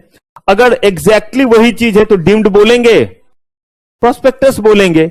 डीम्ड प्रोस्पेक्टस बोला इसका मतलब प्रोस्पेक्टस के जैसा। तो देखिए यहां पे सिचुएशन क्या है, 2 तरह के एस्पेक्ट है, बहुत ध्यान से समझिएगा क्योंकि जो चीज मैं पढ़ा रहा हूं ये ऑलरेडी आपका पढ़ा होना चाहिए, फिर भी कर रहा हूं तो आप ध्यान से सुनिएगा क्योंकि मुझे कहीं थोड़ा सा एप्रीहेंशन था कि आप कुछ भूल गए हो क्या क्यों, इसीलिए इस पे इतना डिस्कशन हम लोग कर रहे हैं। क्योंकि आने वाले समय में बस मैं वर्ड बोलूंगा डीम्ड प्रोस्पेक्टस और कहीं ऐसा ना हो उस समय आप खोए से रहे, बस इसी के लिए हम लोग इतनी बातचीत कर रहे हैं। डीम्ड प्रोस्पेक्टस, प्रोस्पेक्टस के जैसा। शेयर इशू करने के जो तरीके हमने देखे उसमें और क्या क्या एस्पेक्ट हो सकता है, तो मैं एक नॉर्मल एग्जांपल लेता हूं। अगर घर में दीदी की, बुआ की या कहीं भी किसी की शादी है, फंक्शन है, 2 तरीके से है। एक है कि आप जो है वो खुद से सारा इंतजाम करते हैं और एक है आप इवेंट मैनेजमेंट को इन्वॉल्व कर लेते हैं। तो जब आप इवेंट मैनेजमेंट को इन्वॉल्व कर लेते हैं तो उस केस में आप जो है वो शादी में मजे लेते हैं, लेकिन पैसे फिर खर्च एक्स्ट्रा होंगे या नहीं होंगे, क्योंकि जो निगरानी आपको रखना चाहिए था वो उसके लिए आपने इवेंट मैनेजर को रख दिया। वो पैसे लेता है या नहीं लेता है। और अगर आप खुद से कर रहे होते हैं तो कोई बंदा संभालता है, तेरी जिम्मेदारी फूल समय पे आ जाना चाहिए, तेरी जिम्मेदारी टेंट एकदम टनाटन होना चाहिए, दूध समय पे आना चाहिए, उस दिन जो है वो ये चीज, मतलब सबके लिए अलग अलग, गाड़ी वाले का इंतजाम, इनके सबके हिस्से में काम बांटा जाता है। तो एक हुआ कि हम खुद अपने से सारे काम को कर रहे हैं और एक हुआ हमने उसमें जो एक्सपर्ट है उसको क्या कर लिया, हायर कर लिया। एक्सपर्ट को जब हायर करेंगे तो हमारे घर में अगर मान लीजिए दीदी की शादी थी तो हमारे घर के लोगों का शादी करेगा या सारा इंतजाम करेगा, दूल्हा दुल्हन कोई और लगा करके वहां शादी करवा देगा, क्या दूल्हा दुल्हन वही रहेगा या बदल लेगा। तो अब देखिए ठीक यही चीज यहां भी है। कंपनी को करना है शेयर इशू, 2 तरीका, कंपनी खुद से करे या फिर जो है इवेंट मैनेजर को, उसका नाम इवेंट मैनेजर नहीं है, समझने के लिए हम समझ रहे हैं, एक्सपर्ट को क्या कर ले, हायर कर ले। और वो एक्सपर्ट जो है वो क्या करेगा, उसके पास लिंक हैं, 50 कैटरर के लिंक हैं, 50 फूल वाले को जानता है इवेंट मैनेजर वाला। हम और आप भाग भाग के जाएं, कहां जाएं, वहां पे जाना, वहां बहुत अच्छा, वहां पे लिली मिलेगा तो वहां पे जो है वो मिलेगा, तो चमेली, तो पुष्पा, जो मिलेगा ले आ। लेकिन उसको जो है वो सब पता है कि भाई कहीं जाने की जरूरत नहीं है, फोन उठाएगा और बोलेगा कि इतने फूल ये आ जाने चाहिए और एकदम ताजे और ये ऐसे होना चाहिए। काम हमारा आसान हुआ या नहीं हुआ, स्मूथ होगा या नहीं होगा। एक इफेक्ट बस आ रहा है, क्या लगेगा? इसे स्मूथनेस के लिए पैसा लगेगा, अदरवाइज सही मायने में अपने घर में शादी हो, आज तक कभी ऐसा नहीं, हमारे घर में आज तक कोई इवेंट मैनेजर नहीं लगा। मैंने बताया मैं गरीब आदमी, तुच्छ प्राणी, हम ही लोगों की पिसाई होती थी। मुझे याद है कि सिस्टर की शादी थी, उस समय जो है एक तो ऐसे ही मेरा 0 फिगर था, उस समय मैं माइनस में चला गया था। अभी तो मैं बहुत हट्टा कट्टा हूं, डबल हूं अपने जो है वो हेल्थ का, नहीं तो जो है वो किन्हीं को मैं कॉम्प्लेक्स दे दूं, ऐसा रहता था माइनस में उस समय। फिर क्यों? लगातार भाग रहे हैं, पापा बस पूछ रहे हैं, रिपोर्टिंग पापा, सब कुछ ठीक है। टेस्ट जीवन में मेरा अगर पापा ले ले, अभी भी उतना ही डर बना रहता है, तो कभी उनके टेस्ट में पास नहीं हो सकते हैं, क्योंकि टेस्ट वही। इसीलिए मैं भी आपसे जो क्वेश्चन पूछता हूं ना, मैं भी बहुत प्रताड़ित हूं। कहते हैं ना, जिसको जितना टॉर्चर किया जाता है वो आगे जो है अपना चीज किसी को पास ऑन करता है। तो मुझसे भी जो क्वेश्चन पूछते थे, क्यों सीधा सीधा क्वेश्चन पूछेंगे, पूछ दो, बर्नौलिस थ्योरम पूछ, लिख देंगे, आइंस्टीन थ्योरी लिख देंगे। वो भी ऐसे ही बनाते थे बीच का question, why ship is floating on the water but needle is fall down या emerge down into the water. इसकी जगह अगर ये पूछ देते कि जो उस पे आर्किमेडिस का प्रिंसिपल है वो पूछ देते, बर्नौलिस थ्योरी सीधा पूछते तो दिमाग में आ जाता है बर्नौलिस थ्योरी, क्योंकि हमने तो रट्टा मारा हुआ है।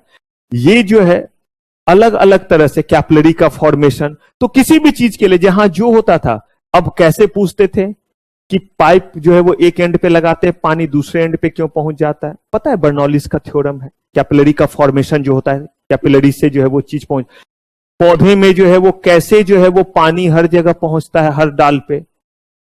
तो ये थ्योरम सीधे पूछते, उसका एप्लीकेशन पूछते थे। तो वैसे ही मैं आपसे पूछता हूं, दिस कमेंट, मजा आता है ना आप लोगों को भी, मुझे भी मजा आता है उसको कमेंट को चेक करने में।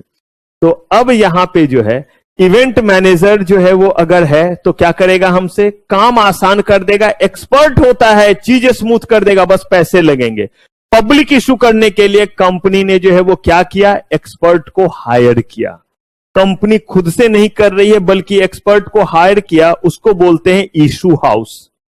जिसको हमने इवेंट मैनेजर बोल दिया, उसको यहां पे क्या बोलते हैं? और उसके साथ यही डील होती है कि इतने करोड़ का हमारा इशू है, कमीशन बताओ। शादी में भी आपको ऐसे ही बताना पड़ता है, वो पूछते हैं कितने गेस्ट आएंगे, कितना बड़ा आयोजन, उसके बेसिस पे ही तो बताते हैं वो आपको कि कितना वो चार्ज करेंगे।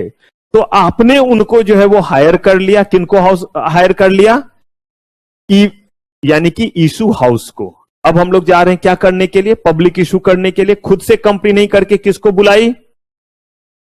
जितने काम आपके होते, पहले एडवर्टीजमेंट आप खुद करते थे, पहले आप खुद फूल वाले को, दूध वाले को, क्रॉकरी वाले को, सारे लोगों को आप ढूंढते थे।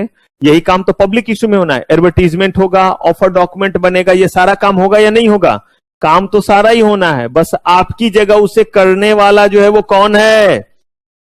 इशू हाउस है। तो कंपनी और इशू हाउस के बीच में क्या हो गया? एग्रीमेंट। एग्रीमेंट का मतलब पैसा, कि कितना कमीशन हम आपको क्या करेंगे, पे करेंगे, कितना अमाउंट देंगे। पहला स्टेप हुआ उनके बीच में क्या होना, म्यूचुअल एग्रीमेंट। अगला चीज, आपने उनके नाम से शेयर्स क्या कर दिए, अलॉट कर दिए। यानी जो सामान वो लाता है उसके पैसे वो देगा या आप देते हैं? हम लोग देते हैं। वो अपना सिर्फ और सिर्फ मेहनत का पैसा उसका हुआ, बाकी और जितने भी तरह का आप आइटम बोलिएगा, आप बोलिएगा 50 आइटम, तो बोलेगा फिर उसमें हमारे जो है वो लेबर इतना, और वो जो आइटम आप बढ़ा रहे हैं उसमें इतना, और क्या लगेगा आपका अमाउंट लग जाएगा। मंगा के तो हम देंगे, बिल आपको देंगे, लेकिन आपको क्या करना पड़ेगा, पे करना पड़ेगा। तो यहां पे जो है वो आपने जो है वो अलॉटमेंट इनके नाम से कर दिया। अगला स्टेप, अब ये क्या करेंगे, अब जो है ये एडवर्टीजमेंट करेंगे, ये तय करेंगे कहां कहां कलेक्शन सेंटर रखेंगे ताकि ज्यादा से ज्यादा शेयर क्या हो जाए, सब्सक्राइब हो जाए। तो मुझे बताइए, जब ये सारा काम कर रहे हैं तो ऑफर डॉक्यूमेंट देंगे या बिना ऑफर डॉक्यूमेंट के लोग ले लेंगे? कंपनी भी ऑफर डॉक्यूमेंट देती थी, ये भी क्या करेंगे, ऑफर। हम अगर शादी अपने से कर रहे हैं तो इनविटेशन कार्ड भेजते थे, इवेंट मैनेजर के जरिए कर रहे, बिना इनविटेशन के लोग आएंगे, बस भेजने का काम कौन करेगा? ठीक वैसे ही इस बार भी बनेगा ऑफर डॉक्यूमेंट, बस अंतर इतना ही होगा कि इस बार हम नहीं बनाएंगे, कौन बनाएगा? इसीलिए जो है वो हम बनाते थे तो प्रोस्पेक्टस कहते थे, ये है तो प्रोस्पेक्टस जैसा ही, तो इसलिए इसको क्या बोल दिया? Deemed prospectus. तो डीम्ड प्रोस्पेक्टस का इस्तेमाल कब होगा? जब company is not making issue by itself but hiring the expert to for what? Public issue. तो इनके द्वारा जो ऑफर डॉक्यूमेंट दिया जाता है उसका नाम क्या पड़ा? Deemed prospectus. देखिए ये बस छोटी सी बात है, इसके लिए इतना कहानी बोलना पड़ा, बात बस इतना सा ही है, लेकिन यही समझाया कि ये जो है वो ब्रोकर वगैरह सब अपॉइंट करना किसका काम हो गया? सब इशू हाउस का काम हो गया। इनविटेशन देंगे पब्लिक को, तो इनविटेशन देंगे तो क्या देंगे साथ में? कोई ना कोई ऑफर डॉक्यूमेंट, और उसका नाम क्या पड़ा? Deemed prospectus. इसके बेसिस पे लोग क्या करेंगे? पेमेंट किनको करेंगे? इशू हाउस को। इशू हाउस क्या करेगा? ये पेमेंट किसको दे देगा? अगर मान लीजिए कि पहले से तय हो चुका है कि मैं आपको इतना पैसा अलग से दे दूंगा और अलग से मिल गया तो अच्छा बात है, वरना लोगों से जो पैसा आया है उसका कितना पैसा? अपना कमीशन वाला पहले काट करके बाकी पैसा क्या करेंगे? ट्रांसफर कर देंगे। क्लियर है ये चीज? तो ये हमारा कहलाया डीम्ड प्रोस्पेक्टस। मैंने पूरा प्रोसेस इसलिए बना दिया, पता नहीं कभी कहीं इंटरव्यू वगैरह में जरूरत पड़ जाए, लेकिन जानना बस इतना ही है कि when company is not making issue by itself but hired the issue house for making it public issue, the offer document given by issue house for subscribing the shares to the public is known as what? Deemed prospectus. Clear है word? Statement in lieu of prospectus. आपने public issue किया, public issue आपने किया, कितना percent minimum subscribe होना चाहिए? 90%। अगर जितना आपने लोगों के बीच में दिया उसका 90% सब्सक्राइब नहीं हुआ तो इशू क्या हो जाएगा? फेल हो गया इशू किसी कारण से हमारा। आप कहेगा नहीं सर हमारा इशू फेल नहीं हो सकता, हमें ये वाला नहीं पढ़ना है, तो अलग बात है। हम एज्यूम करते हैं कि इशू क्या हो गया, और फेल लेकिन होने के वजह क्या था? Due to what? Lack of minimum subscription इसको बोल देते हैं कि मिनिमम सब्सक्रिप्शन हमारा अचीव, इसीलिए इशू क्या हो गया?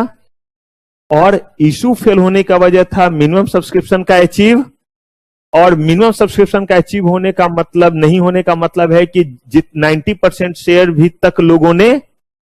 अब कैसे सक्सेसफुल बनाइएगा? पहले से जा करके सबसे कंफर्म कर लेंगे ताकि और बेइज्जती खराब ना हो। रीजन ये है, लड़के वाले और लड़की वाले ने रिश्ता तय कर दिया, एन वक्त पे भाग गई दुल्हन या भाग गया दूल्हा। क्यों? क्योंकि उन लोगों का कंसेंट नहीं लिया गया था, बस जो है वो रिश्ता क्या कर दिया गया? तय कर दिया गया। अब एक बार जो है वो सत्तों के साथ ऐसा हो गया। एक मूवी मैंने देखा, उसमें सत्तू या सत्तो ही नाम था, शादी में। अच्छा जरूर आएंगे, बुलाएंगे तो आएंगे। अब देखिए क्या हुआ, अगर जो है वो एक बार हमारा जो है वो शादी में जो है वो दुल्हन भाग गई या दूल्हा भाग गया, अगली बार जो है वो पहले से कंफर्मेशन ले लेंगे या नहीं कि देखो भाई अगर नहीं करनी है शादी, घर वाले सब पूछ लेंगे अच्छे से, तो अभी बता दो, उस समय हमारा इज्जत किरकिरी मत करना। लेकिन ये ख्याल कब आया? जब एक बार भाग गए कि पूछ लेते, इनसे भी पूछ लेना चाहिए। अगर शादी सक्सेसफुल हो गया तो क्या ये ख्याल आएगा भाई एक बार शादी होना है, हो गया काम खत्म। लेकिन ये statement in lieu of prospectus का याद सिर्फ और सिर्फ आपको तब आता है जब जो है वो एक बार क्या हो गया इशू। लेकिन याद रखिए ये सिर्फ और सिर्फ उस कंपनी के लिए है जो लिमिटेड बाय क्या है? शेयर्स है। और वो कंपनी ऑब्वियस सी बात है प्राइवेट होगी या पब्लिक, क्योंकि प्राइवेट कंपनी को पब्लिक के बीच में जाकर के शेयर इशू करने का राइट है ही नहीं। ये जो है वो आपके जो है वो एमओए और एओए में लिखा हुआ है, रेस्ट्रिक्शन है कंपनी लॉ के तहत। किसके ऊपर? प्राइवेट कंपनी के ऊपर, कि वो आम जनता के बीच में जाकर के शेयर इशू नहीं कर सकती है। उनके मेंबर की संख्या मैक्सिमम कितनी होगी? 200 होगी। तो देखिए, applicable only in case of home public company having what? When share capital is being raised through what? Private placement और arrangement and no offer is made to public के बीच में नहीं। क्या कर रहे हैं हम? इसका मतलब 90% सब्सक्राइब नहीं होने पे है, जाकर के इनसे पूछ रहे हैं आप कितना शेयर ले लेंगे? QIB है, मालदार असामी है, तो इन्होंने बोला ठीक है 2 करोड़ का ले लेंगे, 10% ले लेंगे। फिर इनसे पूछ रहे हैं, कंफर्म कर लिया, तसल्ली कर लिया कि हाँ भाई सब लेने को क्या है, तैयार हैं। तो इस बार तब भी कोई ऑफर डॉक्यूमेंट देंगे या नहीं देंगे? नहीं देंगे तो डिटेल कैसे पता चलेगा? तो इस समय जो ऑफर डॉक्यूमेंट देंगे उसका नाम क्या होगा? आप इसका जरा ग्रामेटिकल मतलब देखिए, डिक्शनरी मतलब देखिए। Statement in lieu of prospectus की जगह पे कुछ दे रहे हैं। प्रोस्पेक्टस देते हैं जब पब्लिक एट लार्ज को देते हैं, उनकी जगह गिने चुने लोगों के बीच में दे रहे हैं, तो इसको क्या नाम दे दिया? Statement in lieu of prospectus when company initially tried through public offer but issue failed because minimum subscription। और minimum subscription का मतलब कितना परसेंट होता है? अगर 90% टच भी हो गया तो आपका मतलब इशू अंडर सब्सक्राइब तो है, क्योंकि 100% से एक शेयर भी अगर कम लिया तो क्या हो गया? और एक भी शेयर ज्यादा हुआ तो ओवर सब्सक्राइब। और अगर 90% टच नहीं हुआ तो क्या कहलाएगा? कि वो आपका जो है वो मिनिमम सब्सक्रिप्शन अचीव, क्योंकि मिनिमम सब्सक्रिप्शन का मतलब कितना परसेंट है? 90%। उससे एक भी शेयर कम तो issue fail. Because minimum going through private placement could not attend and company is going through which placement? सबके बीच में जा करके कर रहे हैं। क्लियर है ये?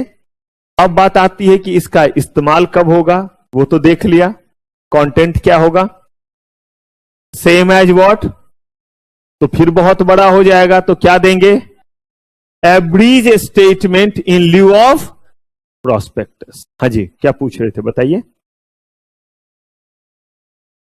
फिर से बोलिए। कौन सा प्रोस्पेक्टस?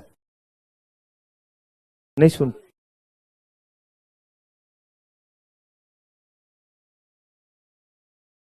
नहीं, अगर मान लीजिए कि मैं कहूं कि अगर जो है वो कोई खाना खाने के लिए आया और वो बंदा जो है वो ऑयली स्पाइसी नहीं खाता है, तो इसीलिए हमने उसको वो खाना नहीं दिया। आप बोलेंगे क्यों सर, उसको तड़का लगा हुआ दाल नहीं दे सकते?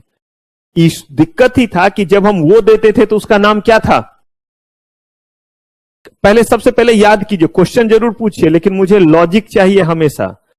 हमने क्या पढ़ना शुरू किया ऑफर डॉक्यूमेंट के केस में कि ऑफर डॉक्यूमेंट को 2 एंगल से पढ़ेंगे। मैं तो बिल्कुल स्ट्रेट फॉरवर्ड चल रहा हूं। पहला, मौका कौन सा है और कंटेंट क्या होगा? तो मौका ही तो अलग है। शादी के समय में वो वाला कार्ड नहीं दे सकते कि अंत्येष्टि में जरूर आना। अब मैं पूछूं कि शादी में अंत्येष्टि वाला कार्ड क्यों नहीं भेजा?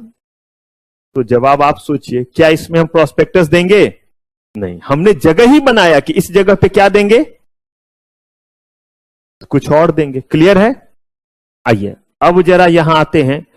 कुछ ऐसा भी सिचुएशन हो सकता है जो सिचुएशन हमें विजुलाइज ना हो और अभी तक हमने बात ही नहीं की, लेकिन हमें लोगों के बीच में ऑफर देना पड़े। और ऑफर में मैंने क्या बोला? शेयर्स लोगों से लेना भी ऑफर है और लोगों को शेयर्स देना भी क्या है? मैं बोलूं आप अपना पेन मुझे बेच दीजिए, ये भी एक ऑफर है। और मैं आपको बोलूं मेरा पेन मुझसे खरीद लीजिए, ये भी क्या है? एक ऑफर है। तो अभी तक जितने भी तरह के आपने सिचुएशन, हालात और कंडीशन देखा, उसमें तो क्या जाएगा? ये आपने देख लिया। अगर इनमें से कोई चीज नहीं हो रहा है, इनमें से कोई सिचुएशन नहीं है, तो वैसे केस में जो चीज जाएगा, जो ऑफर डॉक्यूमेंट जाएगा, उसका नाम है लेटर ऑफ ऑफर। इसको रेसिड्यूरी ऑफर डॉक्यूमेंट भी बोलते हैं। क्या बोलते हैं? रेसिड्यूरी। जैसे एक सेक्शन होता है कंपनी लॉ में, आप लोग पढ़े होंगे, कुछ लोग पढ़ेंगे, जिसका मतलब होता है कि कंपनी लॉ में एक सेक्शन आप पढ़ते जहां दिया हुआ है कि इस सिचुएशन में ये फाइन पेनल्टी, इस ऑफेंस के करने पे ये फाइन पेनल्टी, ये वाला कॉन्ट्रावेंशन क्या, ये फाइन पेनल्टी। और जिसके लिए कोई फाइन पेनल्टी नहीं दिया हुआ है उसके लिए एक रेसिड्यूरी सेक्शन दिया हुआ है कि उस केस में ये वाला फाइन पेनल्टी लगेगा।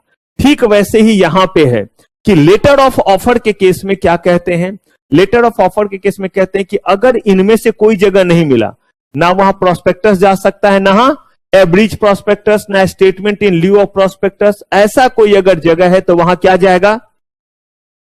फिर रिपीट कर रहा हूं, किसी को ऑफर देना कि अपने सामान मुझे बेच दो और किसी को यह कहना कि मेरे सामान मुझसे खरीद लो, दोनों ऑफर है या नहीं।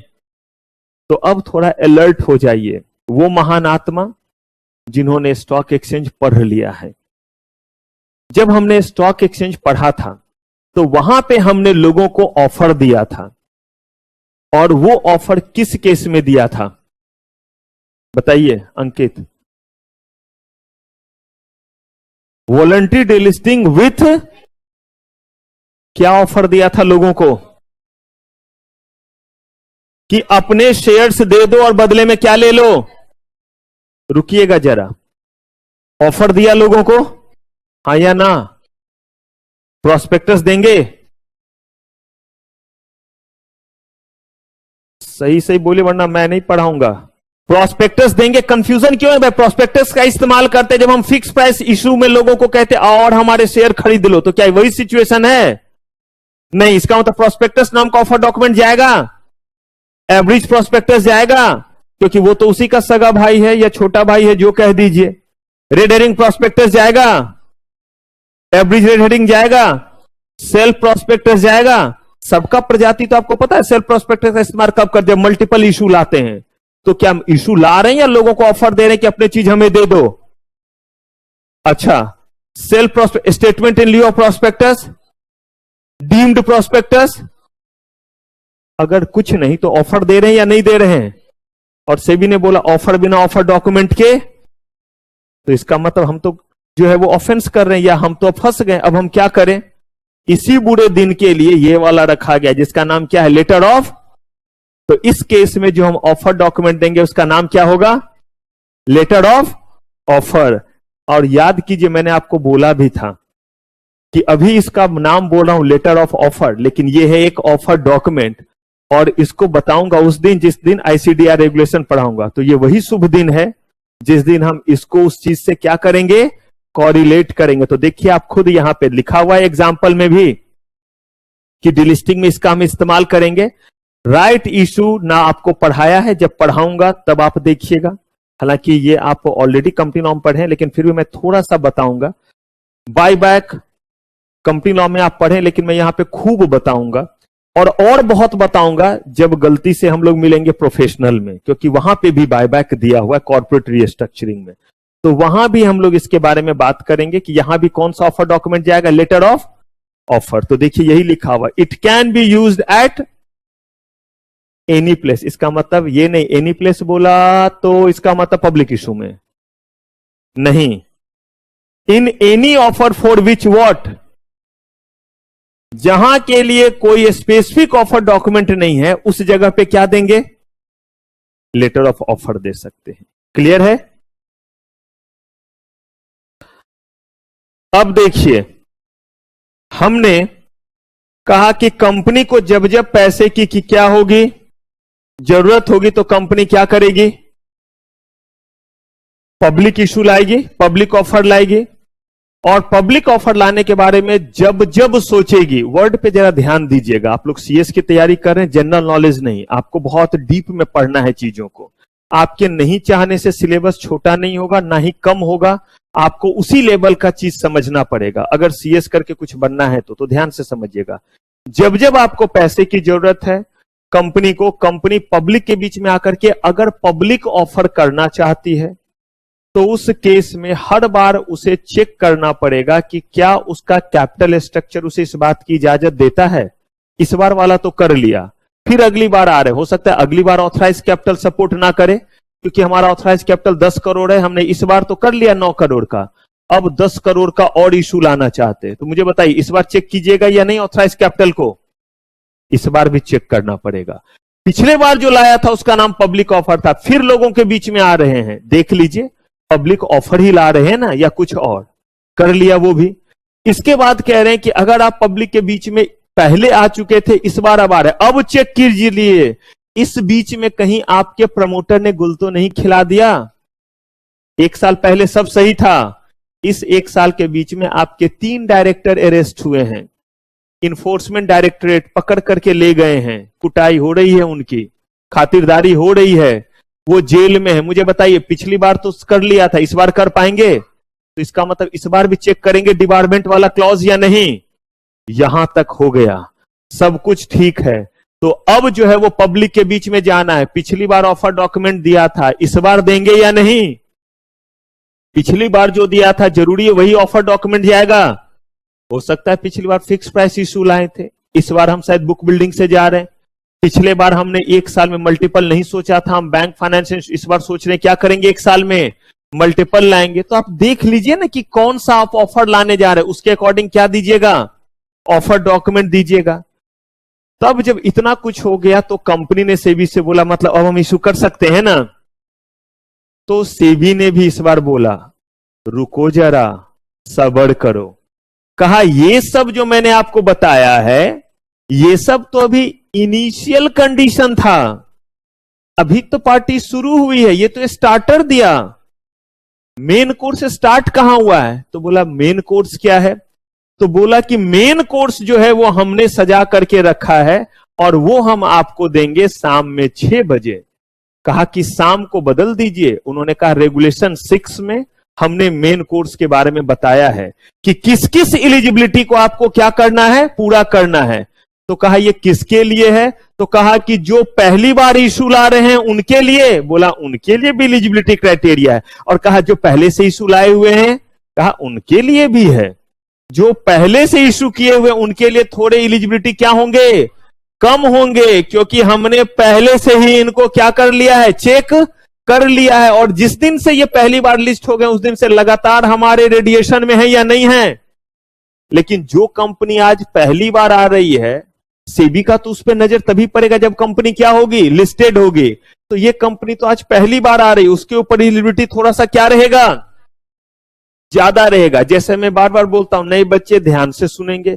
ऐसा इसीलिए क्योंकि बाकी तो झेल चुके हैं इतने दिन तक, उन्हें पता है कि ये बात ध्यान से सुनना है, कहीं भी क्वेश्चन पूछ सकते हैं, इसको ऐसे होमवर्क में करके लाना है।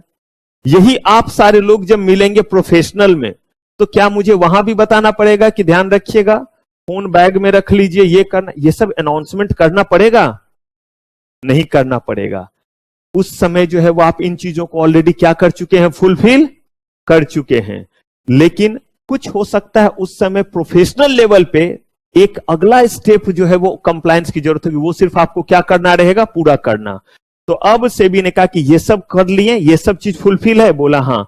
बोला कि अब हम बताते हैं कि कौन सी कंपनी पहली बार आ रही है तो एलिजिबल है और कौन सी एलिजिबल।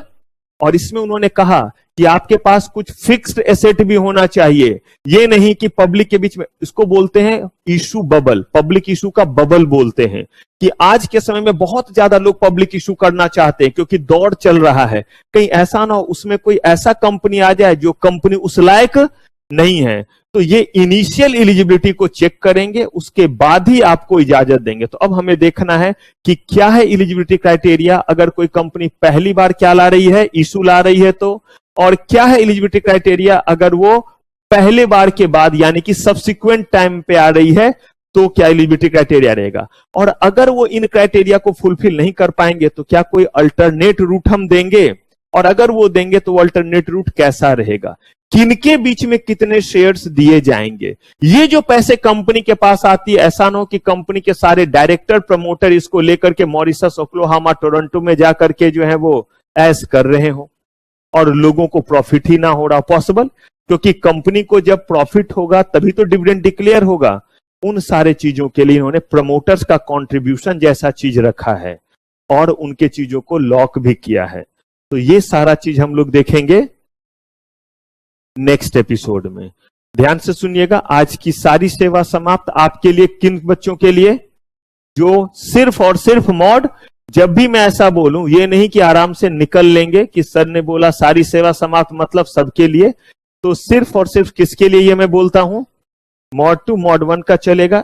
अब एक और बात सुनिए, इस बीच में आपकी रहेगी छुट्टी कल के बाद, पता होगा फ्राइडे भी छुट्टी है, 8, 9, 10 G20 को लेकर के। इसका मतलब आपको मिल जाएगा टाइम।